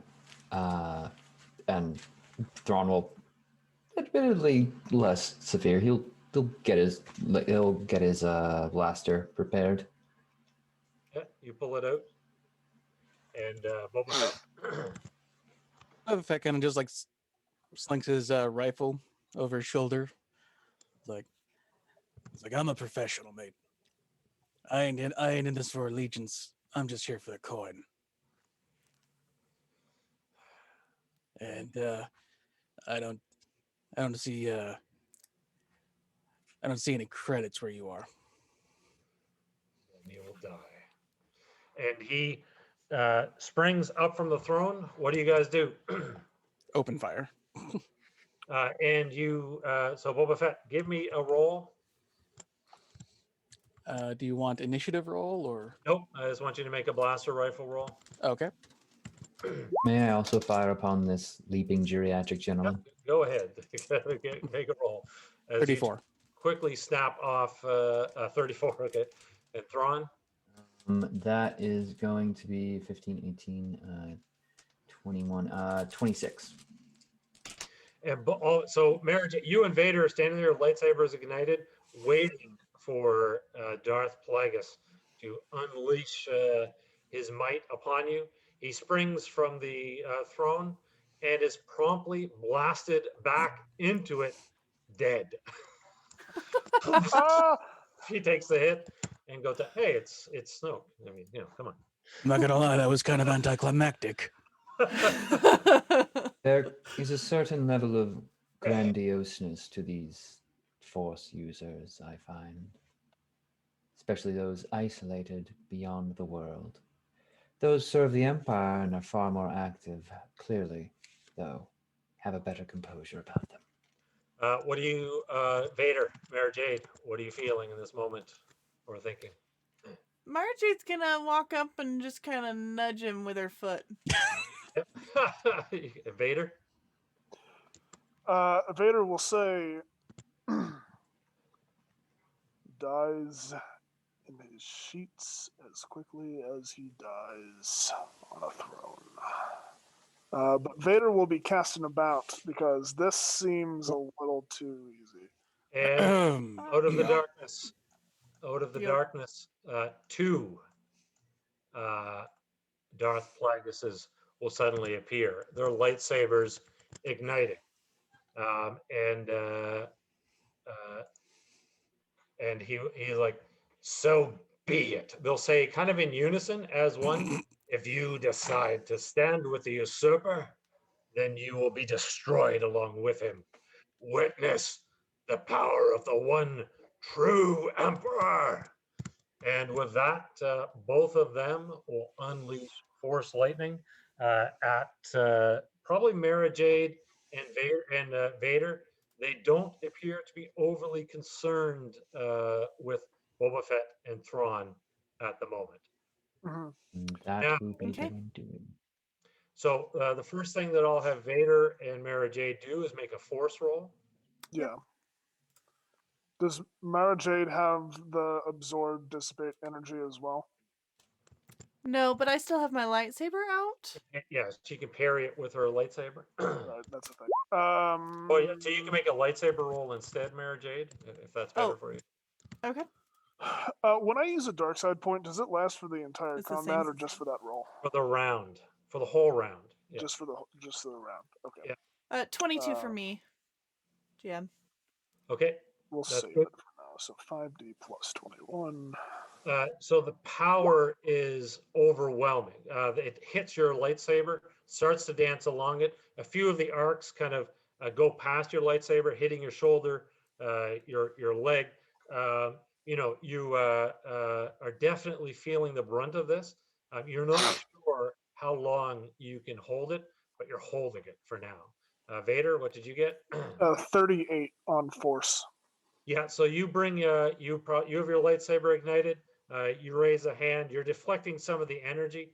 You can probably see momentary flashes of Vader's skeleton under his mask as the lightning does arc. But you're actually you feel like you can walk through it, like you can actually walk towards him without being held at bay. Mara Jade, you can't go directly, but you're not a direct person. Right. So- Okay. So we will. So they're going to hold that electricity for the round. So what is everyone going to do? Do you need initiative Boba, rolls? No, you're going to have some difficulty numbers to get to him. Right now, they're just doing the lightning blast to keep you at bay. So no initiative. You guys get to go. So we might as well start with. I guess we'll start. We'll just do overlay order for speed. So Mara Jade, what are you going to do? Okay, so what I would like to try and do is while I'm sitting here trying to hold like parry this, I would actually like to try and redirect it at one of them. Oh, interesting. Okay, yeah, give me your force roll. Okay. I'm Jade? using real dice since Roll20 hates me. Absolutely, you should go. Ooh, I'd like I think I'd like a 20. 22 plus 4. Okay, so you're starting to redirect it back at him. Um, it's hitting him. Give me Boba Fett. Give me and Thrawn. I'm not going to make you make a roll on this, but I will. You will both notice, since you're kind of standing back, not in the heat of battle, that when one Plagueis clone takes an injury, the other one reacts the same. Fascinating. Are we still going overlay order? Yeah. I would like to, with my blaster, shoot the one that is currently occupied with his force lightning in the knee. Okay. All right. Give me a roll. I'm also going to remind the two of you again that these two appeared. You do notice that there are doorways. They were concealed on either side of the throne, but you do notice that they're there. Okay. Go ahead. Make your roll to hit. I would like to begin advancing towards those doors, Yep. if possible. But yeah, Yep. we'll roll, and I've pre-rolled this ahead. You will require at least a 20 to get past the force lightning. I have a 22 Okay. with my +5. So you fire a blaster bolt, hits Plagueis on the knee. One of them goes down. Both of them drop to a knee, but one of them quickly gets back up, and the other doesn't. It's time to seize your chance. I say to Mara Jade as I'm like moving past her. Okay. Right. Vader. Yeah, the one that I'm advancing towards, can I attempt to force pull him to me? Yep. Yep. You just have to give me a roll. Make it a good one. Just a force roll? Yep. It's force. It's your force against his. Oh god, it's mine against his. Yep. Let's see if this works. 41. 41. Yeah, I was wanting. I had a 40 in my mind, so that's a great roll. So you actually can pick him off the ground. So as he comes forward, the lightning starts to go wild. You're being hit by it. You are being hit by it more and more. You can. There's probably a few alarms going off on your suit, but you've drawn him towards you. What do you want to do? And just slash him with the lightsaber. Okay, so give me a lightsaber roll. It's kind of like a pull him into my Yep, lightsaber kind yep. of thing. So again, I'm going to probably want, just because of the force lightning, the proximity, I'll probably want a 40 for that. Okay. I should have used the force point. How many do I have left? 2? You have character points as well, which can add die 6. Oh yeah, how many character points do we have? I think 5 or something like that. So Yeah, let's add. I have 10. You oh might yeah, I know. also. You have more than Vader. Oh. Because he has more force points. Yeah. Yeah, I'll use 2 character points. Is that All right. possible, or just Yep. one? Yep. Make the roll. So let's do this. This. Make this 76. 47. 47. Nice roll. Yeah, you can cut him in half. The lightning goes off everywhere as the two halves fly to either side. And it's you, Boba Fett. See, there's one of them left. But just as, you can see one of them's left. He's down on one knee because Thrawn shot him in the knee. Mhm. But one of those doors opens and a new one is coming out. All right. Does he actually like walk out of the door? He's standing in the doorway, momentarily waiting to be like it's almost like he's uploading or Okay. activated. And does a quick infrared scan show anything else in the room just aside from those 2 doors? No, but you do see when the doors open briefly, you can see beyond it appears to be some type of. Actually, you know what? You're from Camino. You can actually see what looks like a cloning facility. Perfect. And so he's standing in the doorway, right? Yep, and he just kind of standing there, almost as if he's waiting. When the door opens and he's like opening his eyes. Perfect. As soon as I see the machine, the visor flips down. Yeah. I crouch and I launch a rocket into the room behind him. All right. Make a roll. That's going to be your armor weapons roll. Which one? Basically, sorry, let me bring up your. Oh, the armor weapons. Okay, I see it. Yeah, 5D plus 10. All right, and I'm gonna go ahead and just do a physical roll then, because this seems so cool. It is very fun. And 21. Okay, armor weapons. That is a 35.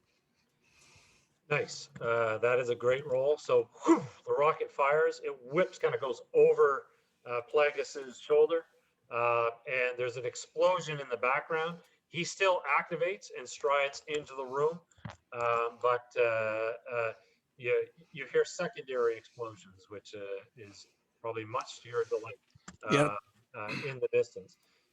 And Plagueis will actually, the one that's coming through, goes, "How dare you defy me?" And he'll, unfortunately, you have gained his attention. So top of the round, Plagueis just goes first because he wills himself to do so. He is powerful after all. So he will reach out with the Force. So Boba Fett, you can give me a you know what? I don't know, a dodge roll. Dodge roll. Okay. Yeah. Dodge. Okay. A couple sixes. That's good. 12, 13. That will be a 29. So you suddenly rise into the air and get pulled, kind of rise into the air and get pulled towards him quickly, and he clenches his fist. And you know what? I did not plan this at all, but you can thank Dave Filoni. He actually goes to crush you in your armor, which is Beskar, which cannot be crushed. So you feel your armor just straining under. You can see he's actually like. Imagine like sounding like a submarine, like at like Yeah. the bottom of the ocean kind of sound. Absolutely. And the way that Plagueis reacted was he just kind of snapped. It was almost like snapping his fingers, like squish, cast. So he does squish and cast, but there's a look of shock on his face as you go sliding across the ground, and you are not squished. You are intact. The Plagueis on you, Mara Jade. Still, despite the injury, will hinder it a bit. Lightsaber, the kind of the long-hafted lightsaber, grips it with both hands and comes at you with a flurry of blows. And you can sense the hatred just kind of pouring off him. He hates you because you're kind of a proxy for Palpatine. You're going to have to make a lightsaber roll against him. Okay. Can I give over to the dark side and use my last dark side point? You can, absolutely. Yep. And if I you get would a just like to sufficiently- surrender myself to the dark side, letting it flow through me. do you allow the planet to flow through you? I will open myself up to whatever is there. All right. You feel as you open yourself up, you feel a presence, the presence of the Sith Lords that have come before you. They all haunt this place. Excellent. And you can give me a roll, and if it's sufficiently higher, so this will not just be a parry. If it's sufficiently high, I will allow you to not only parry but strike. Okay, so You can sense that Plagueis is almost stumbling on the dark side. He's so enraged at the fact at like the memory of being murdered by the Emperor is such like the scars on his face literally reappear when he thinks about it. It's such a sore spot that he's like he can barely control himself. So I'm going to ask a question. Your hand is instinctively reaching behind you. Absolutely. And you pull out the lightsaber which Palpatine killed him with about 20 years ago. All right, what's your roll? Okay, so 24 plus the dark side point. So 44. Yes. And plus, because of the channeling, if this was a campaign, there might be some long-term effects of that, but it's not. I'll give you a little bit of an extra bonus, 10 points. Yeah, I'll reach beside. So he comes forward. Grab out the other one. He's lost in his swings, so much so he's lost in his rage that he's swinging and you're not even there. You are now behind him, and you come up and you take Palpatine's lightsaber and run him through it.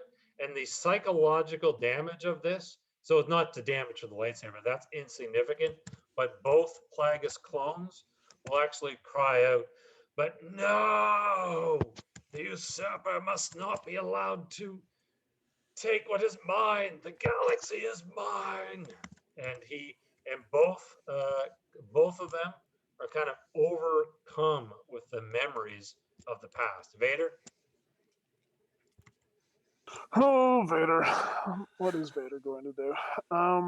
So the Plagueis clone that just threw Boba Fett to the side, he's got his lightsaber out. He's kind of overcome, but you can feel the rage as well. And he'll just, he's charging you just with that rage-filled, just crazy swings. All right. So my master killed this guy before. Yep. Okay. Yeah, you know the story. You remember it from the Yes. Opera House. So killing this guy would be obeying my master, you would say. That's right. All Absolutely. right, so I'm going to use my aspect and goal, obey my master. I'm going to spend a dark side point. And so that's going to make it 7d6 plus 41, and I'm going to force choke this guy. All right. God, I love Darth Vader. Give me the roll. 67 plus 10, so 77. So wild swings. He's just coming into lightsaber swing, and all of a sudden he stops. He's like, but he shrugs it off and comes in for a swing, but he can't complete it. He's literally, standing 3 feet from you, trying to summon the strength to swing the lightsaber, but he's like, you're actually lifting him off the ground. He's kind of frozen in place as, Snoke really, or Plagueis, has a pretty spindly neck, so it snaps. It snaps like a twig, and you can hear the "No, fools! Death is only the beginning," and it just fades away. Yeah, as Vader is lifting him up, he'll say, "My master killed you once before. At that point, he was but a youngling. Now he is the master." And snap his neck. Awesome. And with that, Plagueis falls to the ground. Are there still like chain reactions, explosions going on in the background, or There is, and that was really smart thinking, because there were like 20 Plagueis clones waiting to come out. The clone facility, he can only activate 2 at a time, but the cloning facility is still partially intact, but it's shut down. When you go in, you can see that as you go, there are attendants. I don't know whether you just execute them or oddly enough, they just continue to do what they were doing as if you're not even there. Am I still being a conduit to whatever force is here? You're feeling it. Yeah. Then I would assume I'm just going through, just massacring them. All right. And as I do this, I would think that my eyes are beginning to glow a little orange. Oh, nice. Absolutely. So Vader, you can witness Mara Jade's rage as she goes through. You feel the Emperor's presence come back, and you sense, as you finish the attendance, you're about to swing towards one of the cloning chambers within which this clone is growing. It's not Darth Plagueis' original body, but something inside you says to stop. It's the Emperor. I would absolutely stop if he told me to. But everyone else is dead. Thrawn, you can observe this place. You know it for what it is. You'll suddenly get communications from Pelion, who is very anxious to confirm that you are okay. Do not worry, Commander Pelion. There is no reason. We are fine. Has the stormtrooper contingent that came in with me come out at this moment? We're reporting that they've been recovered they wandered out of the structure, Admiral. Very good. Begin extraction from this planet. I will be out shortly. There is a private matter to attend to, I suppose. Admiral, one more thing. We've Yes. received a communication. It appears that we've had a shadow. The Emperor will be arriving shortly. Very well. Prepare his. Hold back on. Hold back on the extraction and prepare for a ceremonial landing. So he'll say, Admiral, the Emperor has requested that everyone vacate the planet except for Mara Jade. As he wishes. Begin extraction. Prepare my shuttle. I see that smile. No. And I will speak to the group. The Emperor wishes all but Mara Jade to vacate. Lord Vader, you are free to take my shuttle back if you wish. Boba Fett, you are, of course, encouraged heavily to do so. I've got no reason to stay. Lord Vader, will you be joining us? Yes. Vader is going to walk over to Mara Jade for a moment.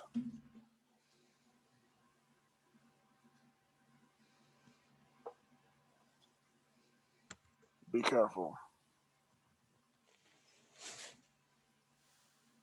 Of course, Lord Vader. Do not make the mistakes that I have. And he'll walk away. Mara Jade, think of that. She'll mutter under her breath, I'll try and avoid lava. Oh, jeez. Vader, as you leave the fortress, as you're walking out, you can see on the stone floor. This is only you to see. You can see that there is a flower growing up between some of the cracks in the stone. It's the same flower that was in the funeral coffin for Padme, and one that you've seen growing in a field on Naboo. He'll stop for a moment, Yeah.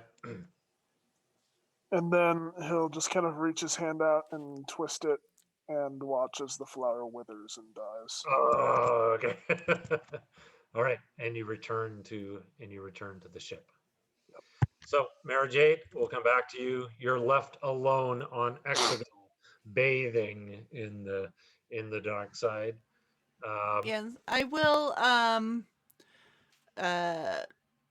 retract my lightsabers and tuck the one back behind and ready myself for the Emperor to arrive.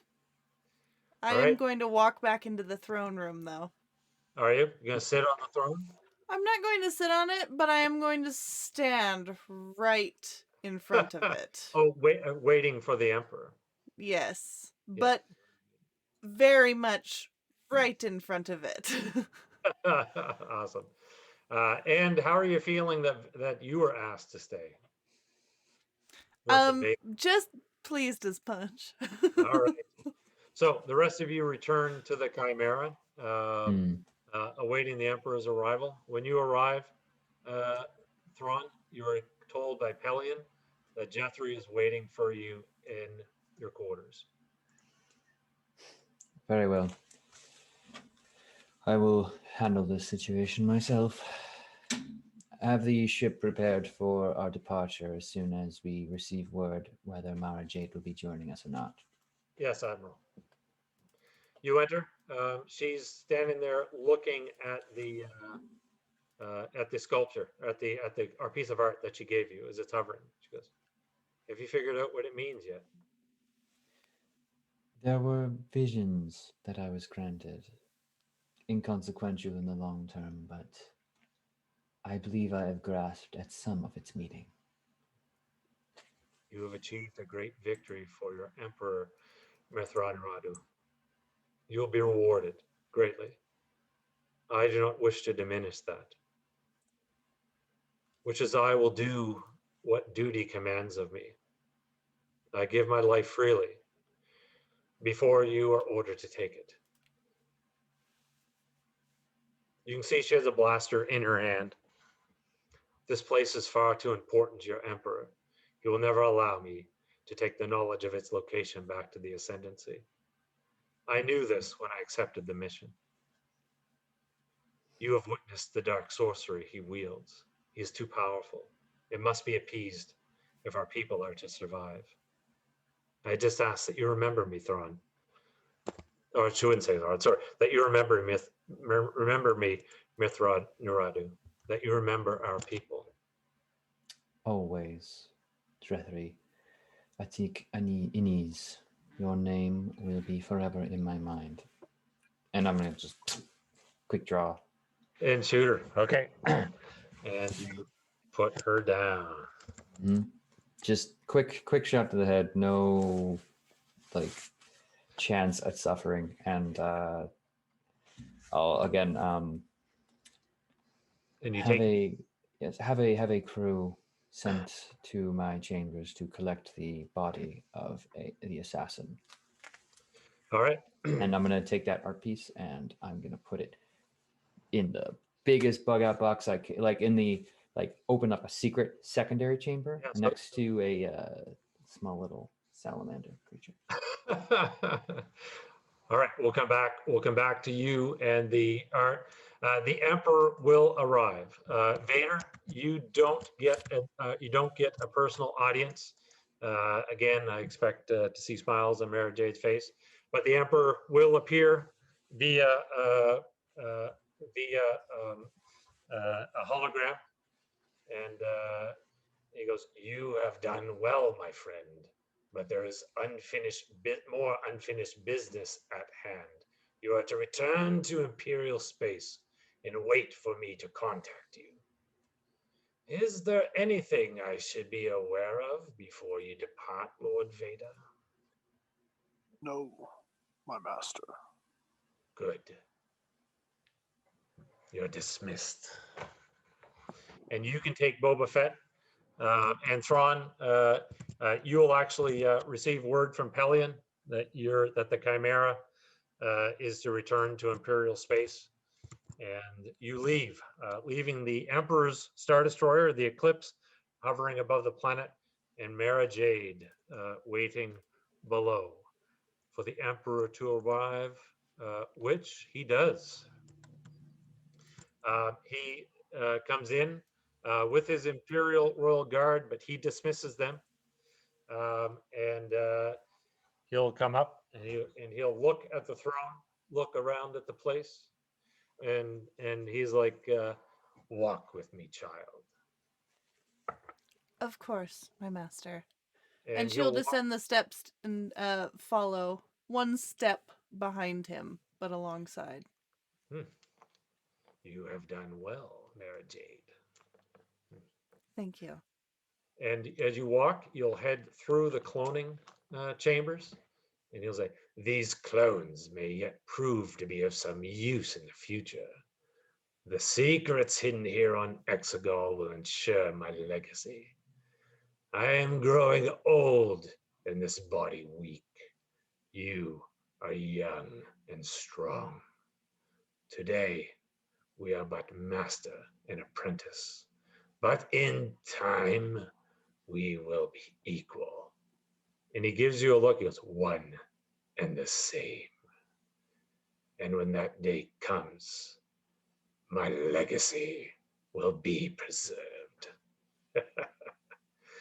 Despite your feelings for the Emperor, you can't help. As he reaches out, he touches your arm to guide you. You can't help but feel a chill and sense that somewhere in what he said, there is danger. And as you continue walking through the cloning chamber, he goes, as the scene is fading out, he's like, "The size of the criminal operation on Sojourn was impressive. Perhaps I've underestimated Black Sun. I am sending you to Feline. There, you will extend an invitation to Prince Zizor to meet with me on Coruscant. I wish to be alone, child. You are dismissed. Of course, my emperor. And And she will bow her head and walk away. and he'll give you a smile. And as you go, he had your arm. It's almost like he's hesitant to release it, but he does. And then he turns and stares intently at the cloning chambers as you depart the fortress. Take a shuttle up to the Eclipse, where your own ship is waiting. And what are your final thoughts as you leave this place? I didn't like the danger feeling. However, I serve him and the Empire, and eventually, there's nothing that I cannot face in my own mind. So I'm feeling confident. I feel like I passed whatever test he had placed before me, and I'm ready to get on with the next mission. Does the thought occur to you that this was, in fact, a test all along, even still? I always feel like I'm being tested. I always feel like it's a constant search for approval. Everything is a test. He's constantly evaluating. And with that, you in your ship and depart the Eclipse alone once again, just the way you like it, except for the Emperor's presence, just constantly there in the background. And you make the jump to hyperspace.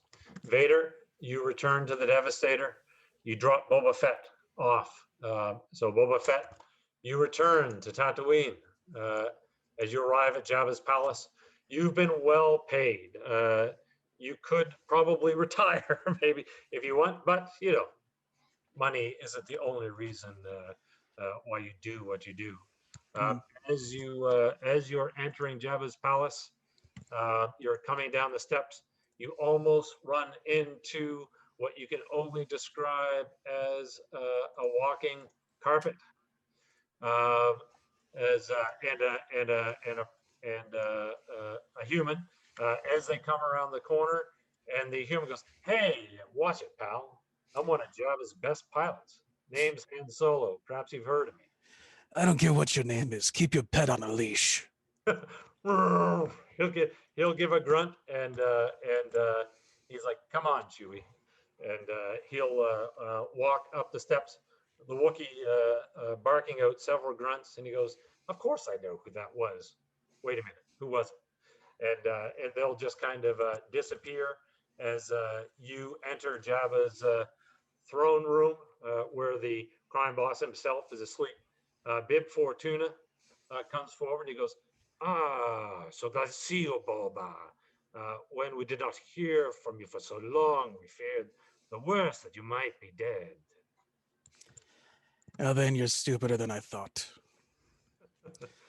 Ah, How many bounties did I get from the planet, by the way? oh, you got 12. All right. I You hand have over 11 bounties. Ah, more food for the Rancor. Mm. Good. Get some rest. Then Jabba has another job for you. That's fine. And Boba's gonna head back to Slave 1. Yep. And if you'll let me, as he walks into like the central hub where like his star map and everything is, he kind of taps his link from his helmet to his ship. Yeah. And a star map of Exeter comes up. Exogul, yeah. Yeah. He takes a chip out. He looks at it he just looks at it in his hand, and he goes back down into the hold where the guy who said he had $5,000 credit on his head was. Yeah. He unfreezes him, and he's in carbonite, and he unfreezes him there. Yeah. And like as he thaws out, he takes the chip and he puts it in his mouth, and he freezes him again. Okay. He's like, "Oh, thanks." He's suddenly broken again. He's like, you might just be more useful than I thought. And with that, And then he looks over and he sees the helmet of Django yeah, on his next to his bed, and he kind of nods at it. and the camera pans above the Tatooine desert into orbit, where the Devastator is about to leave after dropping you off. Vader, you're standing on the bridge, looking out over the planet, when suddenly you're momentarily overcome, sensing something is wrong. The bridge officers step back from their post. You feel old wounds reopening. Your mother, the Sand People, the rage. But wait, there's something else you sense. A boy. You feel a tremor of the force, of something familiar, but you attach yourself to the rage and dismiss it. The boy you sense can only be but a memory of Qui-Gon Jinn's chosen one, Annie, but he's long dead. The rage killed him. An officer will walk up to you. Lord Vader, we've received orders from Governor Tarkin. Our forces on Lothal have failed to contain a growing rebellion in the system. There are rumors of a Jedi Knight helping the insurgents.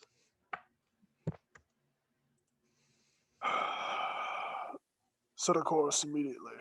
I will see to this myself. Very well, Lord Vader. And he will turn. And do you take one last glance at Tatooine? One last glance at the twin suns Yep. before turning away for, I think, forever? Yeah, okay, yeah. You're like, I'm never coming back here. I hate sand. And you turn away and you make the jump to hyperspace. And we come back where we began. Thrawn, you are standing in your office looking at this piece of Chiss art hovering above its pedestal. You have your secret compartment and a place where you could hide it, but there's also the garbage chute within which it will be jettisoned forever into space. The words of the Phantom Emperor whisper in your ear. You were wise not to display any of the art from your people, Admiral. Do you know what this piece of art says to me? It says you never left, that you always intended to find your way back to the Ascendancy.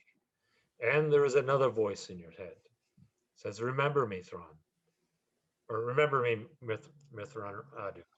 Remember our people. What do you do?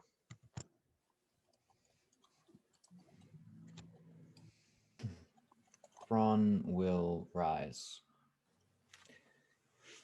bringing up the statue, observing it, kind of taking it in, and they take a step back to the secret compartment where he has some other important personal projects, Yep. modified TIE fighters and other notes on upcoming, uncertain bits, and looks down at it again. I have never forgotten, he thinks to himself, and he steps over to the exhaust chute and will just And he send it down. jettisons the art piece into space? And yeah, and then he'll just sit back down, and he's committed it to memory. Ah, But the physical manifestation is no longer needed. and the credits fade and shrink out and the credits roll. And the popular music plays. And that's it. I hope you enjoyed it. Okay. I'm allowed to feel things again. Yep. Let me look at you with my own eyes. I wanted to try and bring in more than just let's roll initiative, right? More than just combat. So hopefully I managed to hit a few emotions. And but thanks so much for being a great cast and allowing me to scratch this itch. This is I've never. This is a first for me. Oh my god! Wait, Ty was there? Yeah. Hey my guys, God. how's it going? I gotta admit, I was so worried playing Boba Fett that I wasn't gonna be able to pull it off. I'll be You honest, did this was so the first well. time I've ever liked Boba Fett. Normally, he's a whiny, annoying, like, kid that just is carrying a stupid grudge for forever. I can't stand Boba Fett, and this is the first time I've actually thought he was cool. Yeah, I have to say everybody did an amazing job with their characters. There were some unexpected moments. A lot of unexpected moments for me. Like I had no idea how when you were doing the visions on Exogul, I had no idea how any of you were going to react. I mean, it could have went completely sideways. Now, funny enough, the only person who betrayed the Emperor was Thrawn, but that was so appropriate because coming back to the end, I mean, in his heart. He is loyal to the Chiss. Plus, I didn't realize it was. I was confused as to the timeline. I thought we were between episodes 5 and 6. I didn't realize we were before New Hope. Oh yeah. Sorry, I should have. You know what? I should have said that. Yeah.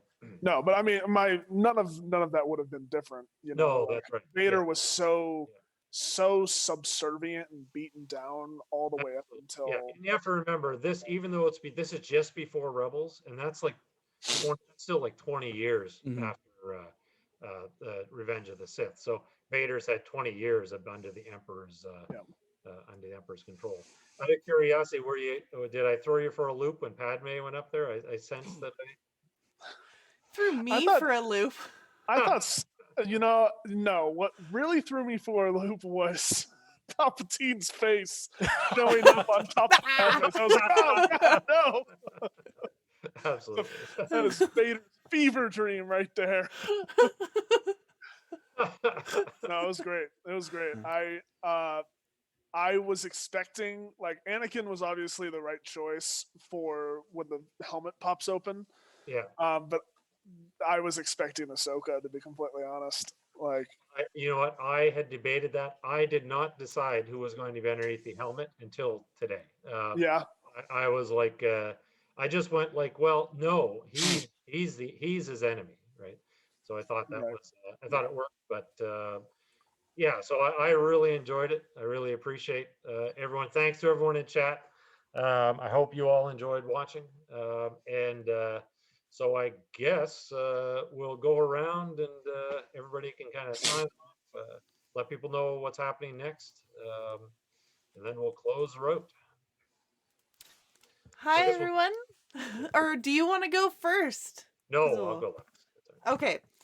I am Luke Locke, and today I played Mara Jade, a character that has not been seen in canon lore yet, or hopefully ever, if I'm being honest. And it was a lot of fun to play her. I was a huge fan of her when I read all the now Legends books when I was younger, and her story is kind of like all encompassing from beginning to end, the most complete arc of any other Star Wars character, in my opinion. And yeah, if you want to see more of things that I do, I'm in Beyond the Undergrowth playing Kami, my werewolf samurai fighter, tomorrow. And then I have Dark Echoes this Saturday where I run Curse of Strahd. And then I am in Velvet Glove, which is an indie TTRPG about a bunch of teenage girls in the 70s. And we're doing that for Women's History Month. And Sir Heck is going to run it. It's another Coven one-shot. And then Harper's the following Tuesday that I run.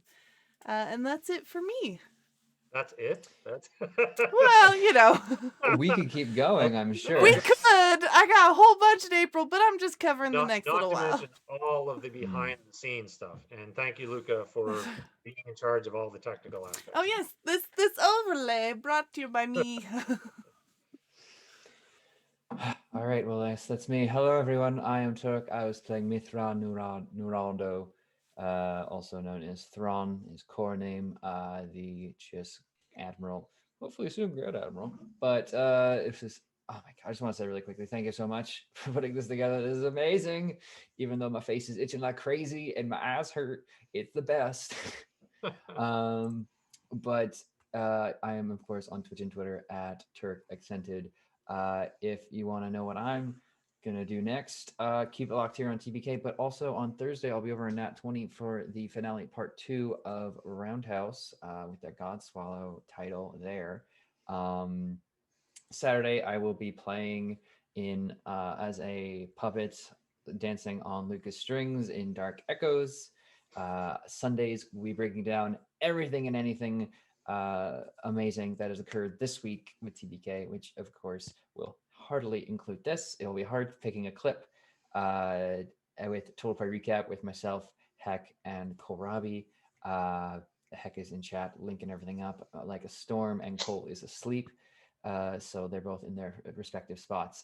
Next week, I will be running a good kickoff to your Poetry Month with Mask of the Worms, with some faces you don't normally see on TPK. Should be a whole lot of fun. It should be very good. And I think if you're a fan of a certain poet, you'll have a really good time. Also, you just may have fun anyway. Tuesday, of course, is Harper's, and then I would be remiss not to mention that next Saturday we will be playing Overarms on Top Shelf, which would be a whole lot of fun, and it's a system that I've been really excited to play since the show came out and was mentioned as like a Persona JoJo's Bizarre Adventure system. So really excited about that, as well as just everything coming up. So keep it locked here for all that goodness. And I'm going to throw it over to the Tyrant. Everyone, I'm Tyrant. Yes, it is me, Tyrant, under all of the Darth Vader regalia. It was an absolute blast playing Darth Vader. My absolute favorite, one of my favorite characters of all time. Definitely my favorite villain of all time. So thank you so much, Fazul, for allowing me to step into that role. It was honestly, it was just amazing. As for what I have coming up, it's kind of light coming up. Thursday, we do have the season finale of Roundhouse over on Nat 20. So come check that out. It's gonna be crazy. We're gonna try to stop the apocalypse and kill Kane, or do whatever we can to Kane and end it. On Saturday, we have Dark Echoes, where I am going to be returning as Winchester, the blind, cursed, beaten, bruised, scarred, and otherwise messed up druid. It's going to be great. We're traveling through the lands of Barovia, so obviously some dark shit's going to happen. I'm just sure of it. Next Tuesday, Harper Investigations. We'll see what Luke can mess up next. I don't know. Maybe he'll summon an even bigger skeleton this time. Who knows? And then obviously I have plenty of stuff in April that I could talk about. But the one thing I do want to talk about is on Friday, April 16th, I will be running a Monster of the Week one-shot in the world of Scooby-Doo. So it's going to be a lot of fun, a lot of hijinks. Turk and Econ here are part of the cast. The characters have not been announced yet. We are working on that.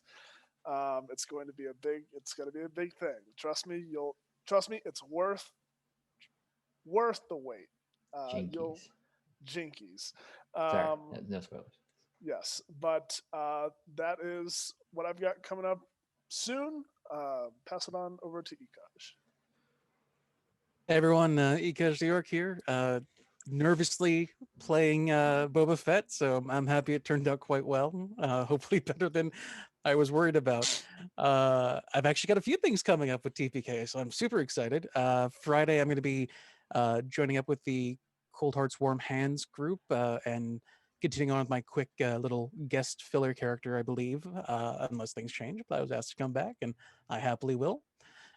April, Fazul is going to be running part 3 of 55 Below and 6 Feet from Hell. So we'll get Maxime and group seeing how they'll survive with the new twists that came on from the Antarctic mystery. And speaking of mysteries, as Ty said, April 16th, I'll be joining in with Mystery Inc. And the biggest mystery that there will be at this point is who I'll be. So make sure you tune in and find out. I'd like to say before we kick it over to David, it's actually that we're changing the name of 55 Below Zero. It's actually 55 Below Zero and 6 Feet from Heil. Yeah. All right. That's funny. There is some pretty, so part 3 will be the finale of 55 Below Zero and 6 Feet from Hell. If you thought that it kind of took a twist, there's some bigger ones coming. So I have that coming up in April. And I am excited to say, I think, Luke, my memory might be off. Is it April 22nd? I'm going to be starting my first TPK campaign, where I will be GMing. The 26th. April 26th. 26th, awesome. Where I will be GMing my first campaign, which will be Altered Carbon. So I'm really excited. Amazing cast in that. We'll reveal more as we get closer. But I'm really excited because while I love one shots, I love campaigns. There's nothing like them because the character development is really what that's the fuel. Characters is the fuel that GMs thrive on. And it's you can get a bit of it in one shots, but it's campaigns where that really comes through. So thank you so much in chat. Thanks for sticking around. And I guess if there's nothing else, Luca, you can take us out. All right. Thank you and good night, everyone. May the force be with you.